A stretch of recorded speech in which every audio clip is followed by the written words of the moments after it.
The Punisher and Spiderman fighting the Hulk, or vice versa. Who the hell knows? There's a lot of rumors going on about who's going to pop up in Spider-Man 4. We will discuss that. There's some things about crypto and not the currency, the dog. And we're going to talk about what's going on with him. And there's some reveal about what's going to happen, some more DCU stuff. I don't know why I'm saying like Jeff Goldblum, the reveal, yes. And then we're going to be doing a lot more here. There's a lot of rumors. I just mentioned the Hulk. There's a rumor that the great George Miller is going to be doing either Hulk or the or Thor 5. There's other stuff. Craven's going to be on digital, I guess, tomorrow, or if not tomorrow, sooner than I thought. There's so much. There's a lot of rumors going on. We haven't really discussed the Black Panther stuff with whether he's going to be recast, whether or not it's going to be his son. So we'll get the thoughts on that and more. So Apple Podcast, anywhere podcasts are found, podcast. Make sure that you go and you check it out. We've been getting a lot of new people coming in through Spotify, so I thank you for that. All right, it's myself, it's Winston A. Marshall, Capes and Cowls, Kristian Harloff Show. Here we go, ladies and gentlemen. You ready? Me too. Great. Here we go.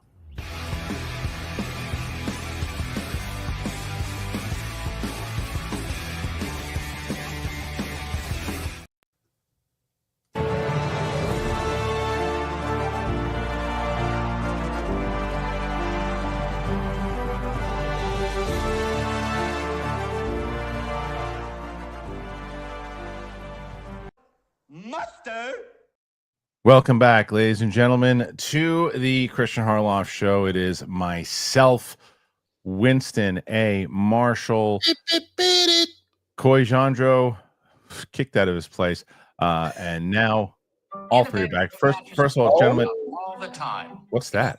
That is Innovative New Mattresses. Apparently, one of the YouTube ads for our video. Great. However, we can make that stop. That would be great. So, thank you for being here, guys. First of all, before we get into it, how are you guys feeling? I'll let Coy go first, man. I know you're still at a hotel. Tired. I think the mental of just the disorientation of the event of figuring out what is the essentials that you own is pretty staggering, and then just the exhaustion of that tension that doesn't go away. Like, it's still like LA's still on fire. My area is safe. I can go back today. But just the awareness of it is so ominous. Like, I haven't felt like this since the pandemic, where I'm just like full of dread and exhaustion. So my place physically safe, but all that dread and exhaustion with a little dash of like, what do I have to keep? Such a weird feeling to know like the most essential things. It's crazy. It's been a week, man. I can't even describe to you what that feeling was, especially as quickly as it came. Like, there was some stuff that was already put to the side, like some of the hard drives I put to the side, like my passport was put to the side, and then the call came of Sunset Fire, this is serious, get out of there. And the idea of like, okay,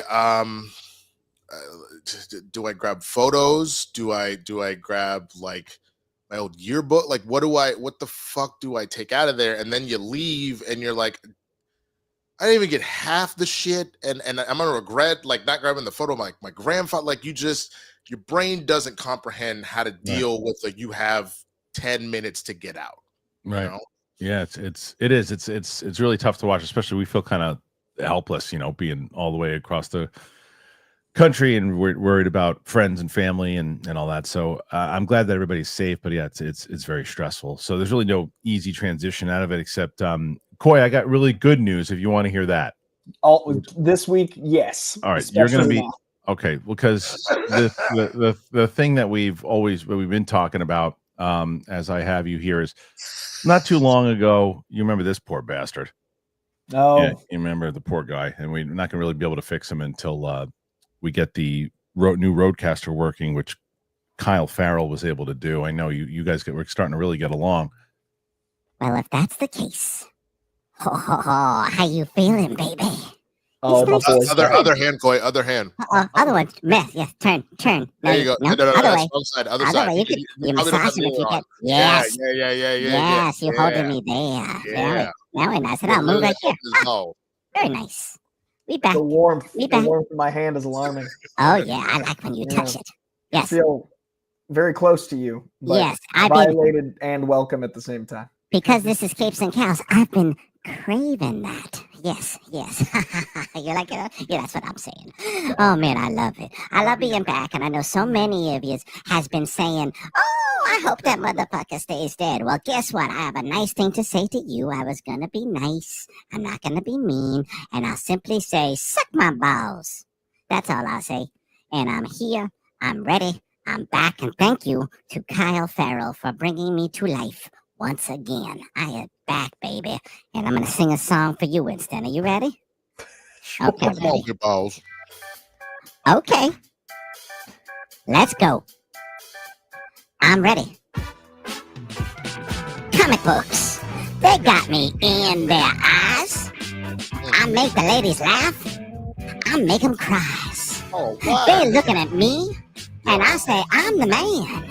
Hey, I yeah. look at you and I say, hey, what's the plan, man? Let's go scouting for bitches. Yeah, come on. I like to eat my steaks. I like to eat my eggs. I like my ladies big with really nice legs. I fucked a rhinoceros Big last thighs save lives. Big balls. Big thighs save lives. Thank you, big balls. It's out. All right. Well, he's back. Thank you again. So you can either for anybody who is upset with that, you can thank Kyle Farrell, but you can also thank Kyle Farrell because I think you can also see that the sound is back to normal. We got the sound working today also. So it's unfortunate. I had somebody.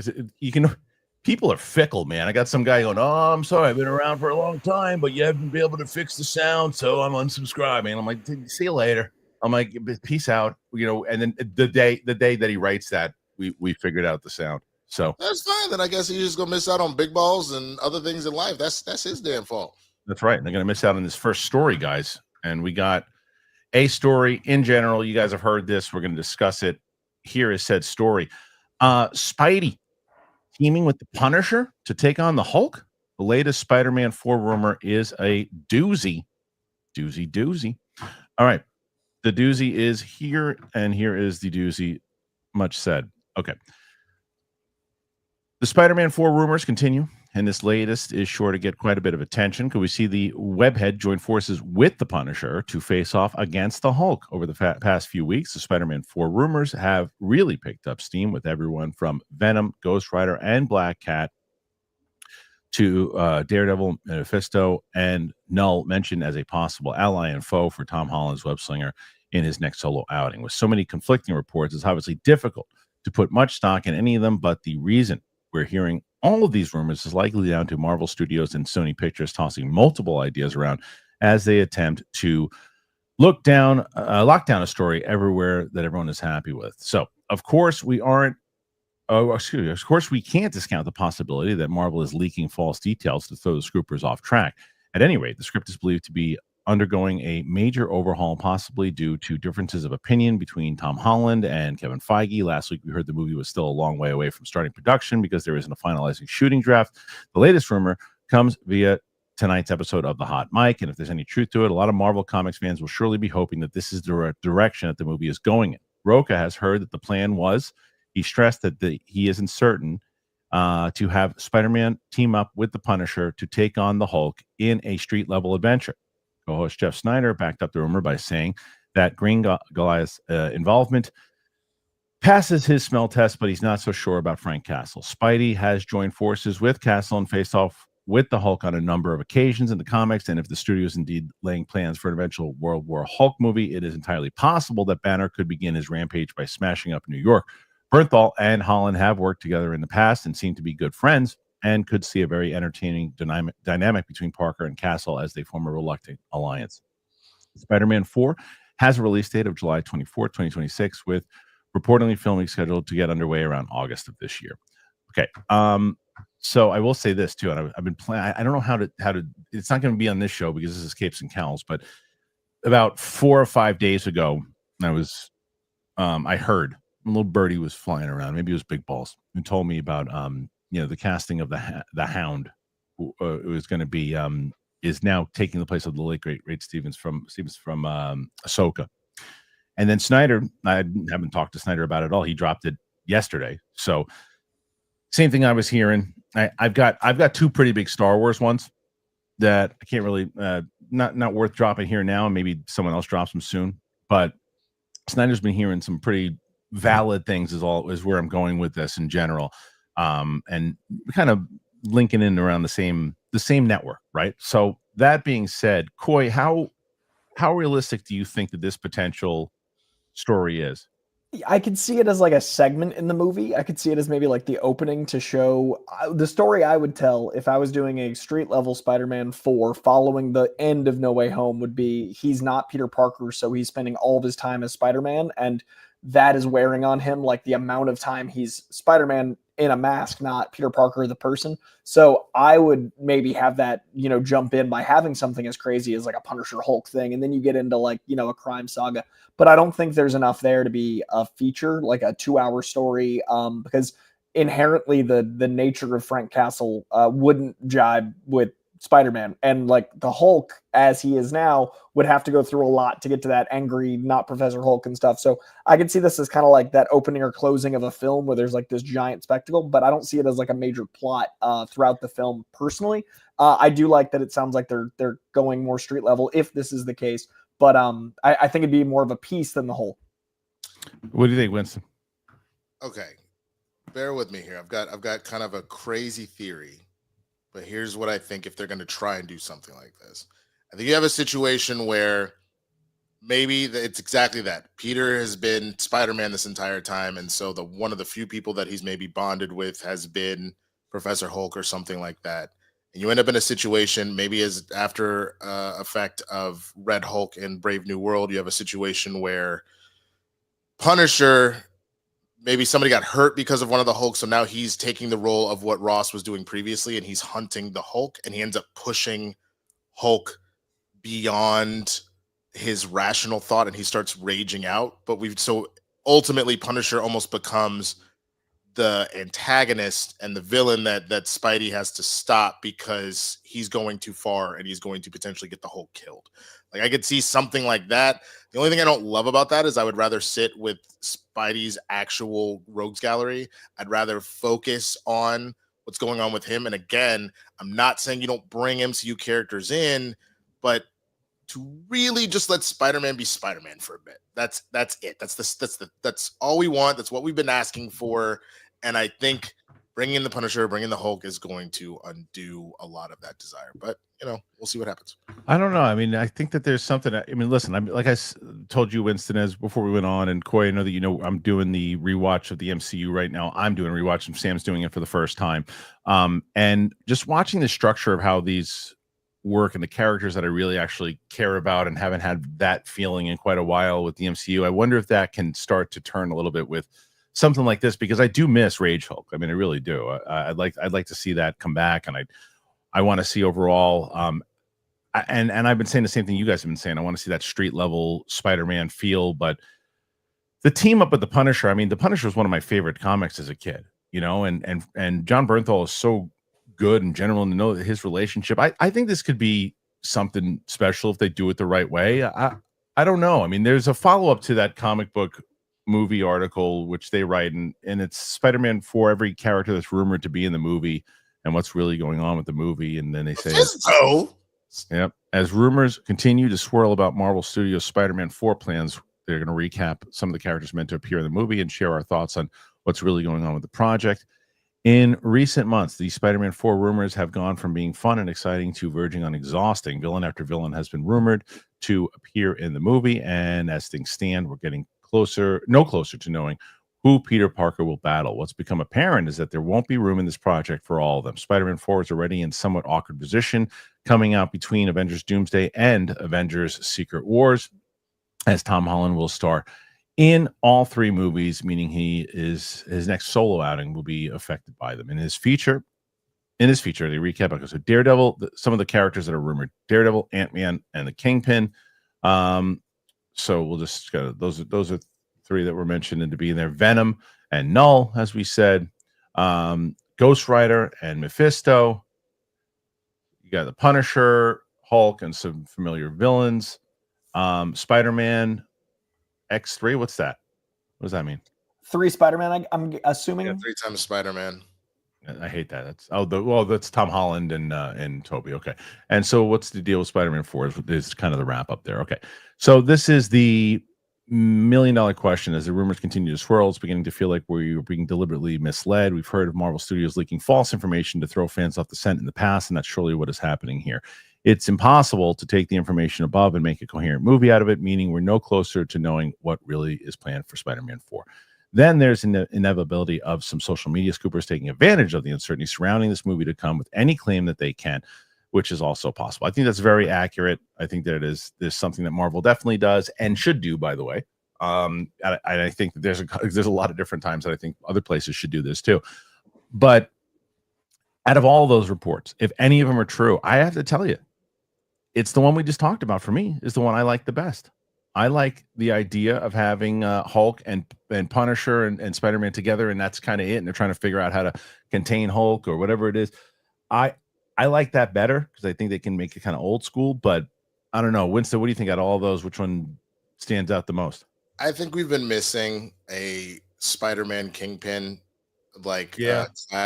I think that you want to talk street level. We've already teased the fact that he's running for mayor of New York at the end of Echo. So I think that obviously Daredevil will be in the mix one way or the other. I can totally see a situation where now Spider-Man is kind of plugged into the middle of it and having to deal with that. I think that there is a very interesting dynamic of the Kingpin not just dealing with Daredevil. I actually find Kingpin and Spider-Man clashes more interesting. Obviously what they've done in the show with Daredevil and Kingpin has been fantastic, but there's just something very particular about Kingpin and Spider-Man going against each other. I don't know if I'm biased because of the 90s animated show, but I just think it'd be really interesting that you want to talk street level, ultimate mob boss turn super powerful politician. I feel like that'd be super fun. What do you think, Coy? Yeah, I'm team street level, even to that level. Like that is Spider-Man to me, is as big as his villains get. I want a Spider-Man villain. So Punisher would actually fit great in a Spider-Man versus Kingpin story because it would be Spider-Man having to navigate some guy that wants to end this thing that he also wants to end, but Punisher doing it permanently and Spider-Man trying to be on the side of justice. So I would prefer a Spider-Man Kingpin Punisher story over a Hulk in Spider-Man, just because I know they have to have flagship character in these movies. It seems like Doctor Strange, Iron Man, all those things. I'm guessing that is something that's continuing on, so maybe Hulk is that factor, but again, I would just have him as an opening villain. I would not want a long-term story if we could go more street level and crime, and I think Kingpin suits that more. And it looks like with Netflix they're doing a lot more of how do we these Netflix characters that everyone loves into these movies. So the Kingpin Punisher story would fit that more because Daredevil's going to be everywhere soon. So I love that idea. The other part about that would genuinely be interesting is if maybe it's a situation of, again, Punisher trying to get revenge on Kingpin again.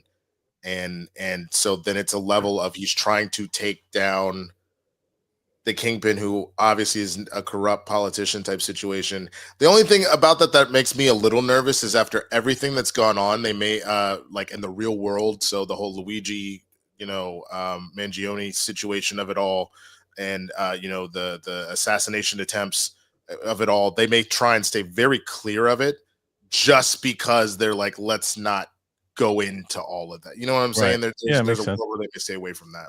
Yeah.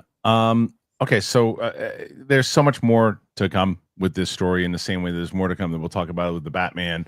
There's more to come with so many developing stories right now in general, and that's definitely one of them, Spider-Man 4.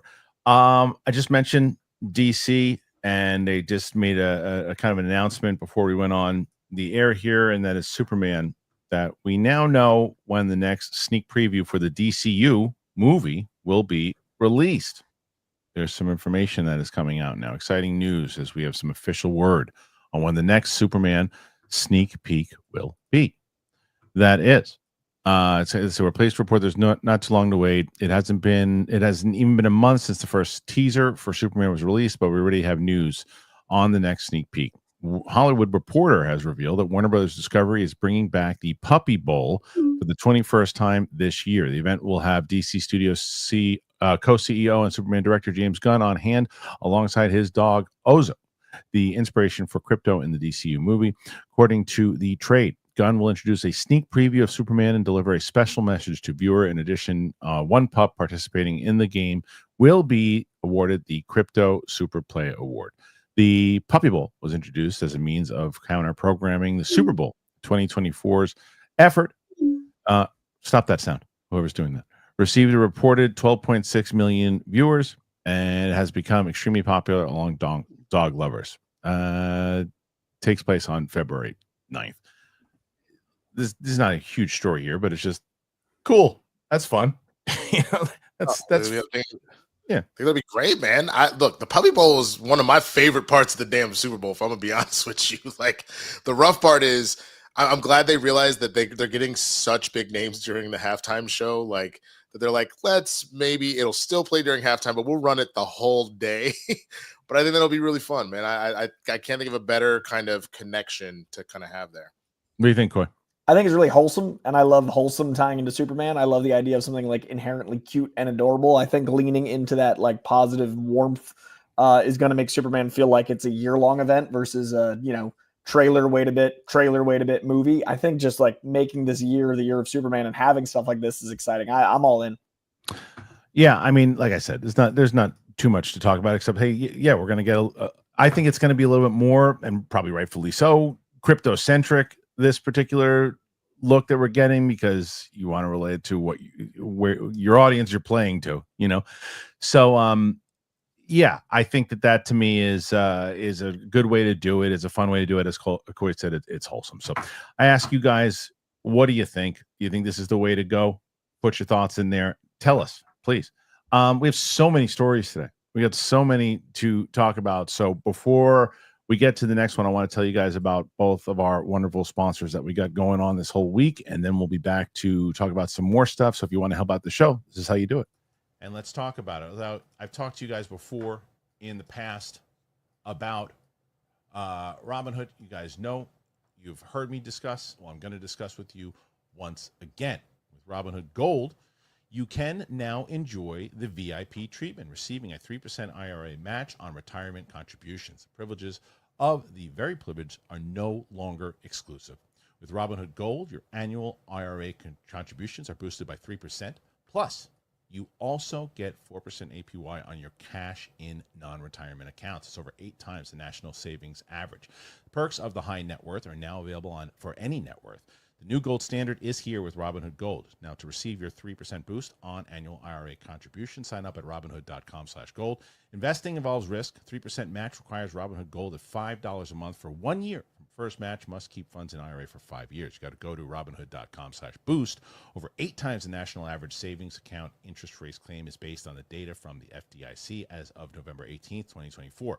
Robinhood Financial LLC, member SIPC. Gold membership is offered by Robinhood Gold LLC. So thank you to Robinhood here for joining us on the show. Very happy to have them back. And I also want to tell you guys, we have a brand new sponsor that I'm so excited to discuss with you guys about, because I had gotten the product last week. I was like, oh God, when can I talk to you guys about this? Well, the time is now. The time is now, and that is Prolon.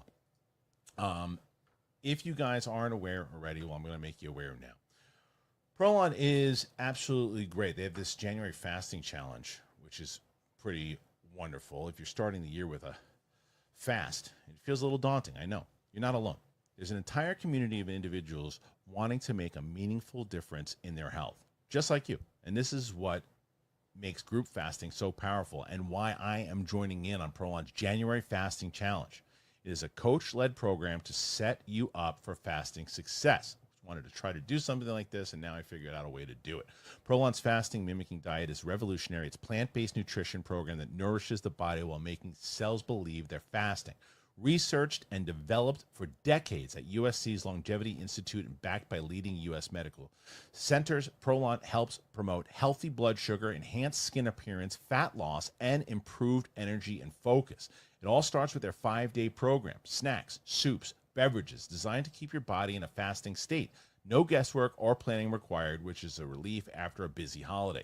Got to stay motivated during the challenge with guidance from top longevity and nutrition coaches, providing the tools you need to successfully complete your fast. I cannot tell you, when they told me about this, this is something I always wanted to try, and I'm so pumped to finally get this going. So if you're ready to make 2025 your healthiest year yet, order your Prolon 5-day kit at prolonlife.com/bigthing. Join in on their fasting challenge today. New groups start every Sunday in January. Plus, Prolon is offering the Big Thing listeners 15% off their 5-day nutrition program for your post-holiday glow-up when you go to prolonlife.com/bigthing. Once again, prolonlife.com/bigthing. All right. Thank you to Prolon. And, of course, to our good friends. I've told you guys before about Robinhood. You guys know, and both of them. So I'm glad that they're back. And I'm glad that you guys are, and as I said, the last couple of days, people have been signing up to this stuff and helping the show out. So thank you for doing just that. All right, guys, we're having a Coy. Where'd he go? Oh, there he is. So, I forgot to tell you also is that last week you guys were going after Roca, trying to battle out Roca. Well, this week you're doing the same. Yesterday, Steph and Mike came close, but Dan and Roca were on together on Tuesday, and they did 110. Right. I was gonna say you had what are you supposed to do against Dan? See, that's what everyone says. But Mike and Steph got to 101 yesterday. Big week. And yeah, I mean, you guys are at 19 already. We can do it. I mean, there's been some decent news going out, stuff like that. So maybe there's some stuff. What there's been a lot of news about, guys, is Batman. It's been all over the place, like so many different things with Batman. And I think that the thing that I'm going to do with Batman is I'm going to say the latest story that is out there. And then with that, we can just kind of, pile on all the different things that we've heard throughout the week and where we think this thing is going. Because this is, again, another ongoing story. But this is the story that I love. This is my favorite story so far out of all the Batman stories. And I hope it's true. Brendan Sklenar expressed his interest in playing the DCU's Dark Knight in The Brave and the Bold. This is a casting that I didn't realize how much I wanted it until more people started talking about it. And now he's talking about it. Love 1923. And I think he's just, I said it when I started watching it, this guy's a star. And I hope that he gets this. This would be a career changing role for him. Following his It Ends With Us co-star Blake Lively's endorsement, Brandon Sklenar has thrown his hat in the ring to play the DCU's Dark Knight in The Brave and the Bold. Though we weren't aware of this until very recently, there's been online support for him to play the Dark Knight in the upcoming DCU Brave and the Bold movie, and the fan campaign has recently given a major boost thanks to the actress It Ends With Us co-star Blake Lively. I don't know if that's really, and with all the controversy surrounding her right now, I don't know if you want her endorsing you right now. I mean, again, we don't know how it's gonna turn out. I just think there's a lot of controversy around it. But anyway, Sklenar has liked and commented on some fan art depicting him as the Caped Crusader. Despite speculation, the Batman star Robert Pattinson could end up jumping to the DCU to play the legendary Gotham City vigilante in The Brave and the Bold. Director Andy Muschietti confirmed that a new actor will be cast as the hero during a recent interview. As everyone knows, the Batman featured in The Brave and the Bold will belong to the new DC universe. It's quite obvious that Matt Reeves' Batman is not part of this new universe. However, DC and Warner Brothers are moving forward with the second part of the Reeves Batman series, which is widely reported is expected to release around 2027. This means the next Batman movie will take some time before it sees the light of day. Releasing two Batman films simultaneously would be counterproductive, the Flash director continued. What DC is doing is creating a strategy to ensure that these two films don't conflict with each other. Regarding my involvement in the project, there are good intentions for now. They want to do the movie with me, and I want to do it as well. I'm eager to work on the film. We were just talking about the story and the tone. Is there a chance that anything will come out of Sklenar's campaign? Actors putting themselves forward to play specific characters has paid off in the past, and a lot of people believe that Aaron Pierre landed the role of John Stewart in Lanterns due to how frequently he was fan cast as the hero. There have been rumors that DC is looking to cast a middle-aged actor as Bruce Wayne, however, so at 34, he might be a little young. Even if this does get Sklenar some attention from the studio, probably still way too early for anyone to be in serious contention to play the next big screen Batman. All right, we can 1923. They mentioned here too. It's fine. He said he'd want to do it. No shit. So I love the casting. The choice. I love the idea, and I kind of want to spawn into all these different stories that have been happening and they kind of mentioned it inside this article, what Andy Muschietti says. This was my take on Muschietti. I don't really think Muschietti's being let into any of the conversations that are being had, because I don't understand two things. One, he said not too long ago that it was delayed and it was going to get pushed back a little bit. And then James Gunn came out and said, no, it hasn't been delayed. We're on the same pace that we were. And then Muschietti goes and says it again. I think that Muschietti is saying things to keep himself on the job. I said this yesterday. I don't think Muschietti's going to be, I think Gunn wants to keep him on. I think Gunn's a loyal dude and he wants to keep him on. I don't think Muschietti's going to wind up doing this unless the Derry series is huge. And right now we're in a town of what have you done for me lately? And I think that right now people are going, you didn't do anything too great for me lately. But and also as far as Brendan Sklenar goes, by the time this movie gets made, he'll probably be 40. So he probably could do it. So I don't know. I mean, Coy, you hear about all these different things that have been happening. And then the other side of it is Josh Harwood's interviewed Matt Reeves. And all the reports, Coy, were that Matt Reeves is open to the DCU conversation. And I said, where in the world do you read that from that interview? I didn't, certainly. No. I've said from the beginning they should stay separate. I stand by that. I don't think Matt Reeves wants it. I think he's I agree diplomatic. with you. I think he was very smart in his wording of saying, like, we'll see what makes sense. But I mean, I don't think in his epic crime saga that he has mapped out, he has that on the cards. And if you want to make a trilogy, why add all the variables that all these other Marvel directors have to add? Why add all of the shenanigans of moving things around? Look, we're talking about Spider-Man having its like 18th script rumor because of what characters it needs to involve. I don't want that for Matt Reeves' universe if we can avoid it. I'm so excited for a Batman in the DCU, but why not have another one? That way you don't have to deal with the continuity of the Matt Reeves stuff. So personally, that interview did not read as now it's happening. It read as I'm going to be diplomatic and we're going to figure it out. That way I'm not lying in any direction. I could not agree with you more. I said the same thing. I was like, the way that I play was the way that I think that if he wanted to be honest, like completely honest, he was as honest as he could be. But if the cameras were off, he'd be like, yeah, they brought it up a couple times. I'm not into it. It really has to make sense for me. And everything I've heard thus far has not made sense. I want to focus on what I'm doing. They keep bringing it up. They've brought it up a few times. Every time they brought it up, I don't really see how it works.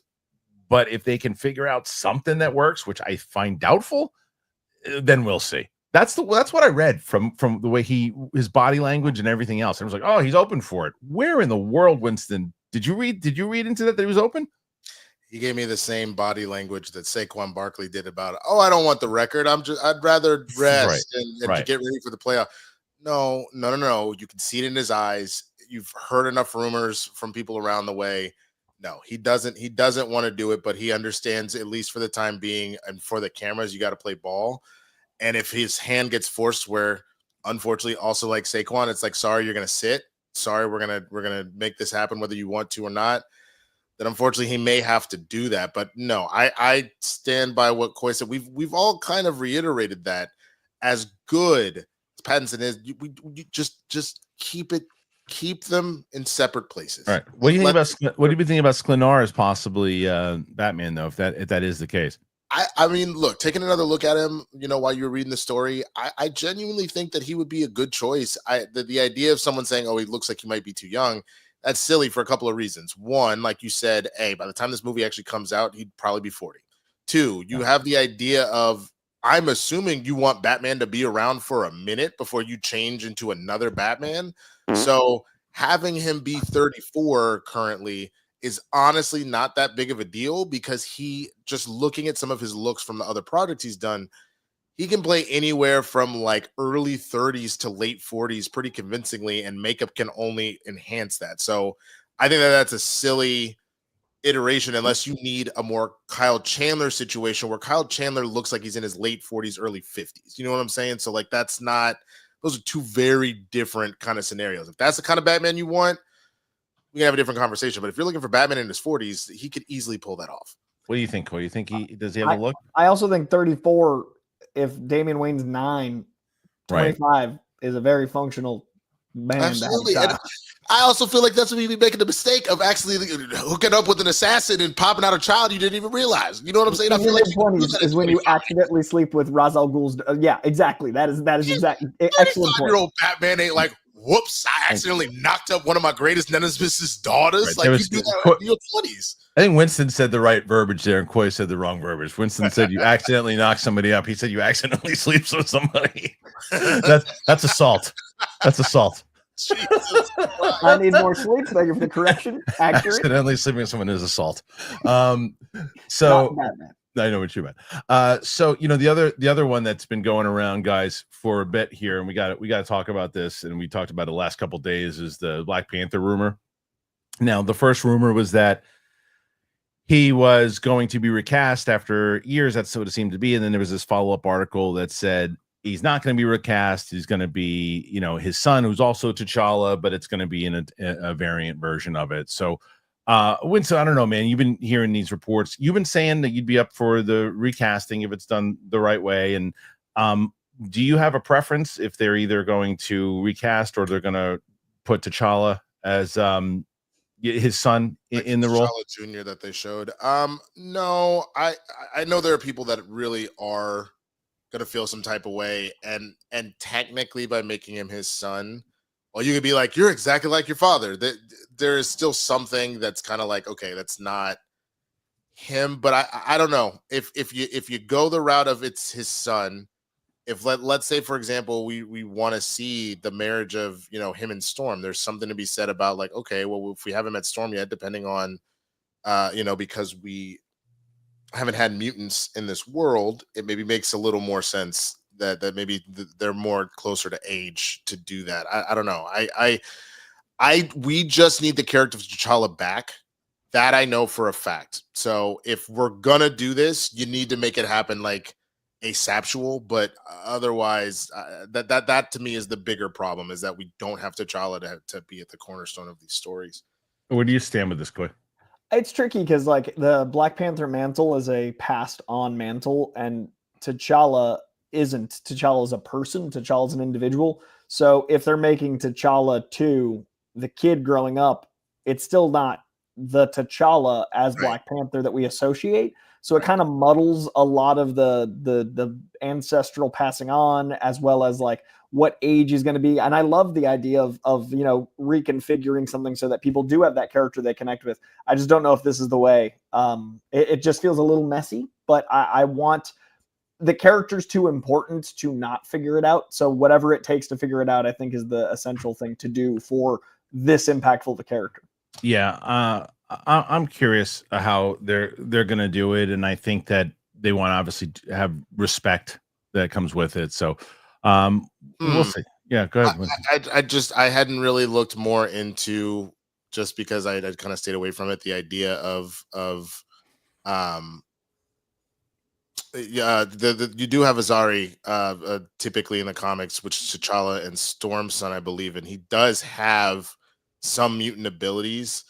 So like that's its own like thing. I think you're the way to go if you need to do it is maybe don't retcon his dying. That feels kind of weird at this point. They've kind of made the decision, but if you're already bringing the Fantastic Four from like another universe, maybe you're bringing the T'Challa from there too. I think that's probably that's the rumor. Cleaner.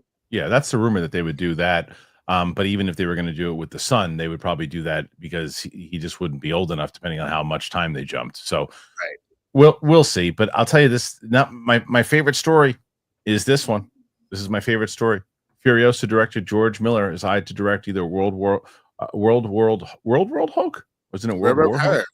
Isn't it World War Hulk? Oh yeah, that's World. It's World Hulk. Oh boy, Josh, come on, man. Or I like Josh now. Or Thor 5 by Marvel Studios. Mad Max and Furiosa director George Miller is reportedly being eyed to take the helm of Hulks for Marvel Studios, but the filmmaker may be more interested in Thor 5. Check it out. Says, we've been waiting a very long time for a new Hulk movie. While the Avengers franchise, Thor Ragnarok, She-Hulk, Attorney at Law have all helped fill the void, Bruce Banner hasn't taken center stage since 2008's The Incredible Hulk. Recently, there have been rumblings about a World War Hulk project being in the works, something backed up by a recent production weekly listing suggesting it could begin shooting this year. World of Real did some digging and claims to have learned that the project is in active development. In fact, the Marvel Studio president, Kevin Feige, is said to have already reached out to numerous directors, including George Miller. Yes, we could get a Miller-directed World War Hulk movie. Interestingly enough, the report notes that Miller has expressed interest in helming Thor 5 after working with Chris Hemsworth on Furiosa. The actor was reportedly responsible for setting up the meeting between the filmmaker and Feige. Miller has flirted with the idea of directing a superhero movie, of course, as he was behind the camera for Justice League Mortal, a movie that fell apart before production began. He's also defended the genre by saying, I watch all of them. To be honest, in terms of this debate, cinema is cinema, and it's a very broad church. The test ultimately is what it means to the audience. Brilliant answer, George. Miller later criticized Martin Scorsese's hubris for deciding what is and isn't cinema by noting it's such a broad spectrum, a wide range, and to say that anyone is more significant or more important than the other is missing the point. It's one big mosaic, and each bit of it works into it. Doing the rounds to promote Furiosa last year, Mad Max franchise creator was asked outright if he'd helm Hemsworth in possible Thor 5. I would work with Chris on anything. I really would. He's a wonderful actor. He's got the full range of all the skills he enthused. I mean, you've got to be athletic physically, but you also got to be athletic emotionally and intellectually to take on these very ultimate, fair, complex my role, and yeah, any role really. Yeah. All right. Listen, this is a great story. I love this story so much for a lot of different reasons. First of all, love what he said in response to the cinema stuff. And this is George Miller, who is, it's not like, oh, he's just a young guy going up against Scorsese. They're like in the same, I think they went to the same school. Not really, but you know what I'm saying. But the point is that these guys come from the same, era, really.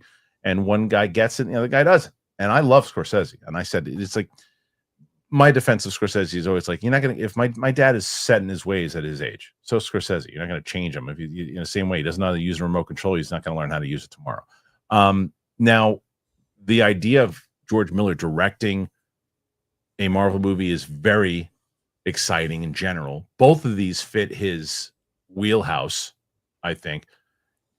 If I'm picking my preference, I'm picking Thor 5 overall because of his relationship with Chris, because I just rewatched Dark World with Sam, and I looked at how, even though I know that a lot of people don't like that movie, I like that movie. I don't mind it. And one of the reasons that I do like it is because Thor is actually Thor in it. He's the same Thor that is introduced in Part 1 and Avengers and this. Chris Hemsworth's great at comedy, but I think that they overused his comedy, and he even said as much in the last one. I mean, they really overused it in the last one. It's not even really Thor. It's just some kind of Saturday Night Live character. So to see him return with George Miller, that's my pick. But Coy, what say you? So it's interesting because I'm more interested in a Thor 5 that redeems the character than I think Hulk needs redemption, but I don't know if World War Hulk is the way to do it. Mm-hmm. But ironically, the only way I'd be interested in a World War Hulk is George Miller, because it's basically the comics adapting Mad Max. Like, there's so much Mad Max imagery and style and bravado in the World War Hulk comic that I think they would get me excited. So I lean Thor 5 as you do, but this is the one announcement where if either of these happen, I'm ecstatic because of the exact ingredients in this cake. Agreed. What do you think, Winston?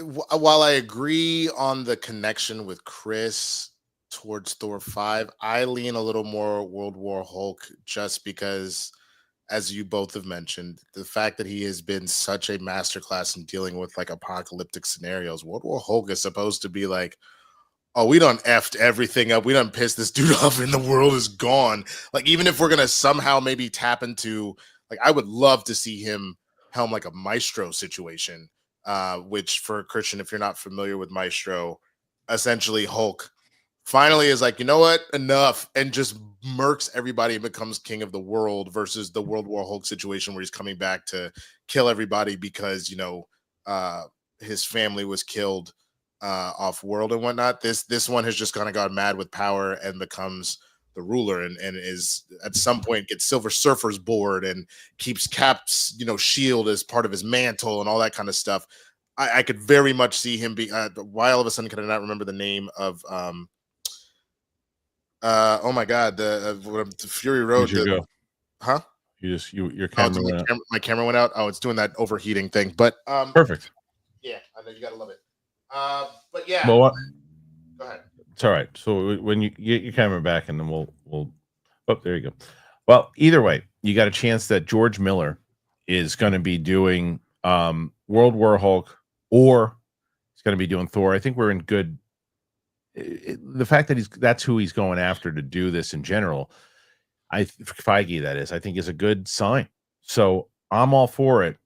I ask you guys, what do you think? So put your comments in there, and please let us know. I'm trying to think if there's some other stories that really popped in here. Anything else that we should discuss?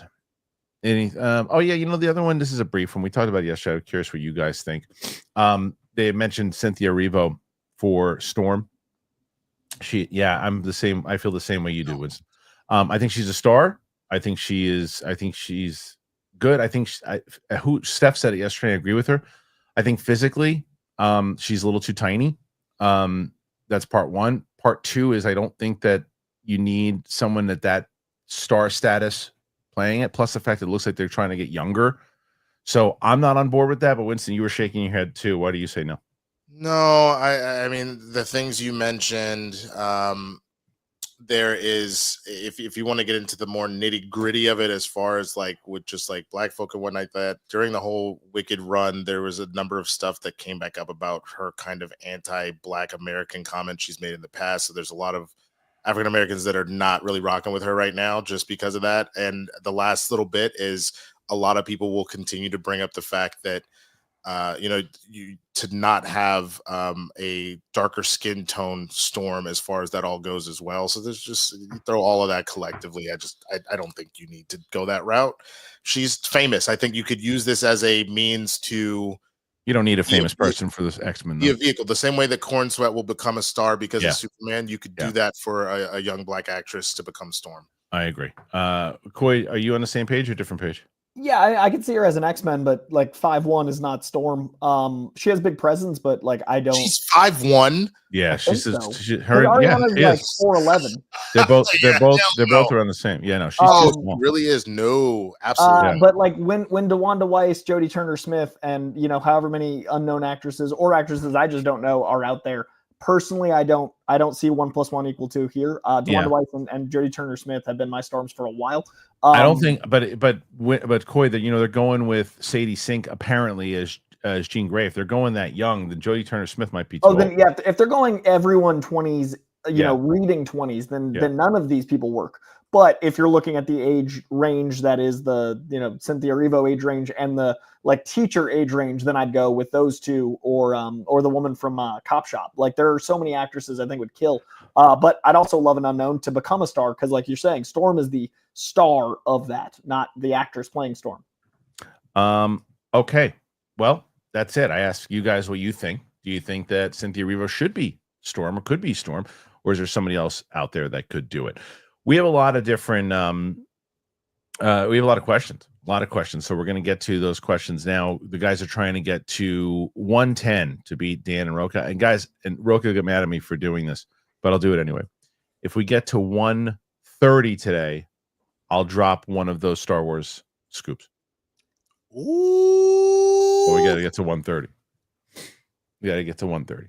So that's what will happen there. If not, I'll probably drop it tomorrow or Monday or Tuesday. Okay. So before we get into the questions, go ahead, Coy. What do you got going on the channel?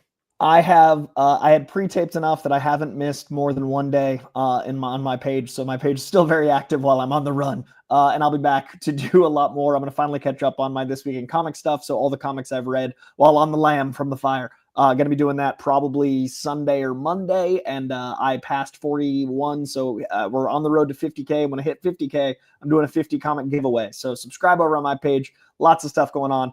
I'm so tired, but I'm with you guys. And I appreciate each and every one of you. Winston, what you got going on, man? Yeah, man.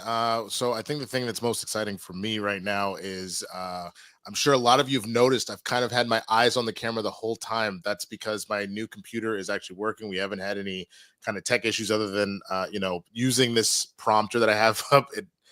overheated my camera. We'll figure that out. The point is, I can now actually, that there's the old brick of a computer over there, I can really get on getting back into my content. So what I'm really excited about next week, I'm going to be streaming, and I will be able to do a catch up with you, let you know what is coming for the channel. I've just told Kristian and Coy I've got a really, really awesome piece of content coming up in the next couple of weeks to gear up for the start of the superhero season and movies. So with all of that, please go find me, youtube.com/theswaggyblurred, and let's get it popping for 2025. Hell yeah. Thank you. No, the other side. The other side. There you No, go. no, the other side. The other side. You're Me, reversed. it's on that side. There you go. Now you're touching my asshole. We're just gonna Thank you. do them both. I'm so glad to be back with you guys because I like you guys. Every time Amaroka's trying to slap me around, I said, let's beat that bitch yesterday with his little. Hey, I hope you know this, Winston. Do you know what I did one time? What'd you do? And he wasn't looking, I shit in his hat. Oh my God. Oh, yeah, right in that outlaw hat. All in his head? Oh, yeah. I said, take that, Mr. Outlaw. Here's my balls on your head and my shit in your mouth. Ew. Yeah, that's the name of my first album. Outlaw Shit Mouth. Balls in my Outlaw Shit Mouth. mouth. Yes, I'm the Outlaw Shit Mouth. That's what they Jesus. call me in some parts of France. Thank I you, Big respect Balls. it. Okay. All right. He's glad to be back. He's glad to be back. Okay, let's get into this, and we start with the first one. We're at 32 as we start. 32, trying to beat Roca at 110. Alex Frazier, Timothy Chalamet as Terry McGinnis. Thoughts? Terry McGinnis is who? That is Batman Beyond Batman. That is the one from the future. He tends to be around kind of like a Spider-Man age. I don't hate it. The thing is, I don't think that's anywhere on the lexicon right now. And by the time they decide to do that, I know Timothy looks like he's 12 always, but will age. So I don't know how I feel about that, because by the time you start it, he'll start to really look like an adult. And then that doesn't really work anymore. Yeah, for me, I've always seen him as a bit like more commanding physically, like not bulky, but like Timothy Chalamet is like a Tim Drake, a very slight Robin to me. So I personally would go with like a bigger guy.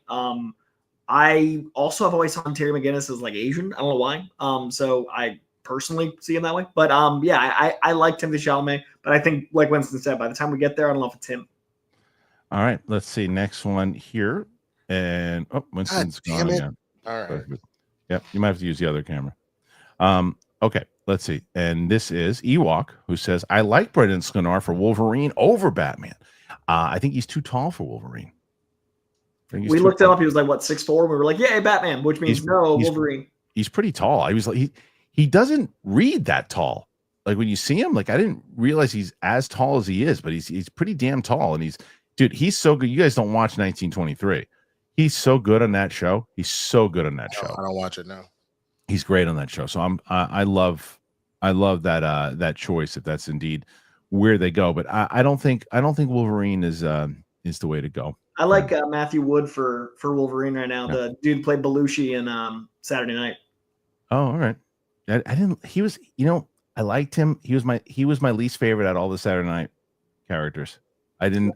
His like tininess and his feralness felt like a John. Oh, sure. It wasn't that he was a bad actor. It's just like I'm so like Belushi was like one of my all-time favorites, right? Like he did the serious part of Belushi well, but not the overall Belushi.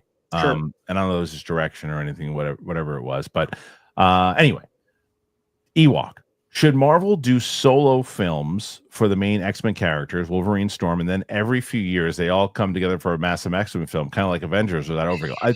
I've been making that. We've had this debate on this show 1,000 different times. That was literally my pitch. Is that not just any side characters, but Storm, Cyclops, the big characters to have themselves do solo movies. You can still have X-Men inside of it, and then doing a big event film like X-Men, I think is the way to go. I think it's the way to have longevity and not start running around with side characters and ones that you don't know that can fit. I love the idea, but apparently a lot of people don't. But Winston, you don't love that idea.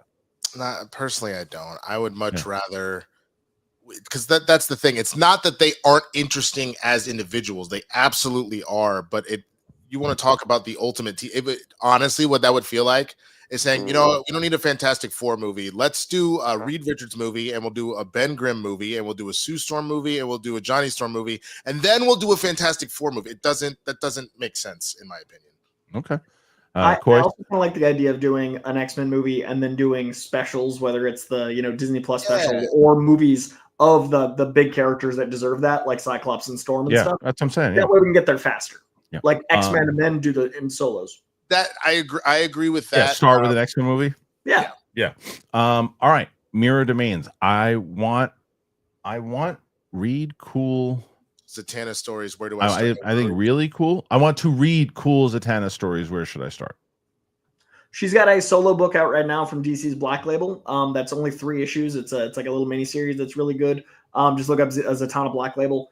I also think her stuff with the Justice League Dark is pretty solid. That deals with her relationship with Constantine in really fun ways. I'd start with those 2. They're really approachable, and you don't have to have a lot of continuity. All right, Pete Parker, 2288. Kristian, I know that you have a hatred for Thor: Love and Thunder, but I think what's DW? DW. Dark World. Dark World. So much worse. Winston and I literally had this conversation before. The B&W Planet scene alone is more inspired than anything Dark World. Yeah, see, I disagreed the same way that I disagreed with Winston, because Thor is actually Thor. There's actually a story. What I was watching it through Sam's eyes, when she was watching, is that what that movie does well is you're dealing with Loki at that point, who was the main villain of Avengers, and then you have the daunting task of making him likable. And obviously you do that through Tom Hiddleston, but you have to do it through the story. And he is plagued by his mother's death. He does have a lot of love for Rene Russo. He's got he has that great scene with Anthony Hopkins where they have this screaming moment and how there's still this father and son relationship, but he's not the one that he's proud of. And then he's got to reconcile with Thor. So there's all of that ultimately shapes the way that you feel about Loki going forward in the MCU. It's so important. There are some moments that if you compare the humor to, which I remember seeing it and thinking that some of the Kat Denning stuff was so over the top. It is like watching The Godfather Part 2 compared to the humor in Thor: Love and Thunder. See, my pushback, and I'm glad they brought up the black and white planet from Love and Thunder. I think I will give you that that the brother stuff with Loki and Dark World is really good. And I will also give you that the lower points in Love and Thunder are worse than the low points in Dark World. However, to see the through line of the whole cancer narrative, to see the through line of parentage and all that kind of stuff throughout, and especially seeing the God Butcher in the beginning, straight up, everything that's going on. Okay, do you? Everybody doing the like him begging the God for like help. And it rings so true to a lot of what people are stressed out right now. I brought up the Luigi thing when I was watching it. I just tweeted this randomly. I was like, my God, like this literally feels like his story was, my back's hurt. I go to my insurance and say, go F yourself. So then I took it into my own hands. I was like, this feels like a 1-to-1 of what just happened. Yeah. So I don't know. But I think the problem is with that, you mentioned the cancer thing, right? It's like they decide at the end of the movie they want to be a serious movie. After giving you 75% of, you might as well have, Will Ferrell pop in there and start doing stuff, because I think the letdown from things in Love and Thunder is bigger than, like, the things it offers and fails at are bigger than the things Dark World offers and fails at. So, like, to me, Dark World in the overall scope, I think of more positively because of the Loki elements than the Jane Foster stuff. I love the concepts, but then when they're not delivered, it hurts more. Yeah, I agree. But let's go to the next one. If you want to see the Thor: The Dark World, watch along. It's up on the channel now. Mike Joyce, I want a Tom Holland solo Spider-Man movie, solve a problem on his own. The only person I would want him to team up with is Black Cat. I mean, I think we've all been saying that for a while. It'd be great. I bet you that Tom Holland wants that too. That's what it seems like, and I think he's deserved it and earned it. Yeah, I think so, but I don't think we're going to get it, unfortunately, because I don't know. I feel like they think that, it's everybody wants a lot of villains and a lot of big actors. I truly believe if you're going to do anything, the only two you should bring in outside of a Black Cat, which I think would be good, would literally be Kingpin and Daredevil. And you don't even need to put Daredevil at the center of it. It could be enough that he's been dealing with it or something like that. But just that is it. I don't think you need to bring anything else into this. Joe, faux show. Glad you guys are all safe. Peace and love to you and your family. Thank you, Joe, for show. Yeah, me too. Like I keep getting people, checking in on some people. I guess didn't know that I moved, checking in on me and stuff too. And I was just like, I'm just glad that my friends are safe, and like to my and there I've known tons of people who their homes are gone, but they're safe and their families are safe. And it's like there's a lot of pain that's involved with it, obviously, but just glad that they're all safe. Roman, what's up, Roman? How are you, buddy?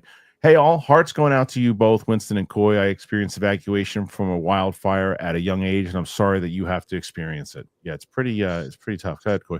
I would say I appreciate that. It's something you can't really it feels interesting to have lived just the panic of, oh, everything I own could be gone. But it's not really like a thing you can articulate. Like it's a very surreal thing to be like, perhaps everything I've ever bought is nothing. But I am very lucky that I wasn't in a different proximity. I was close, but we're good to go. But I'm very appreciative.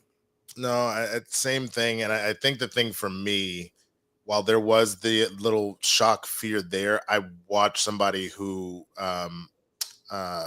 lived pretty close to where you are, Coy, where this person has pulled their entire life savings into their home, and that would have been everything. And then I watched my sister, who I went to go stay with, since she just bought her house, her contractor literally lost everything.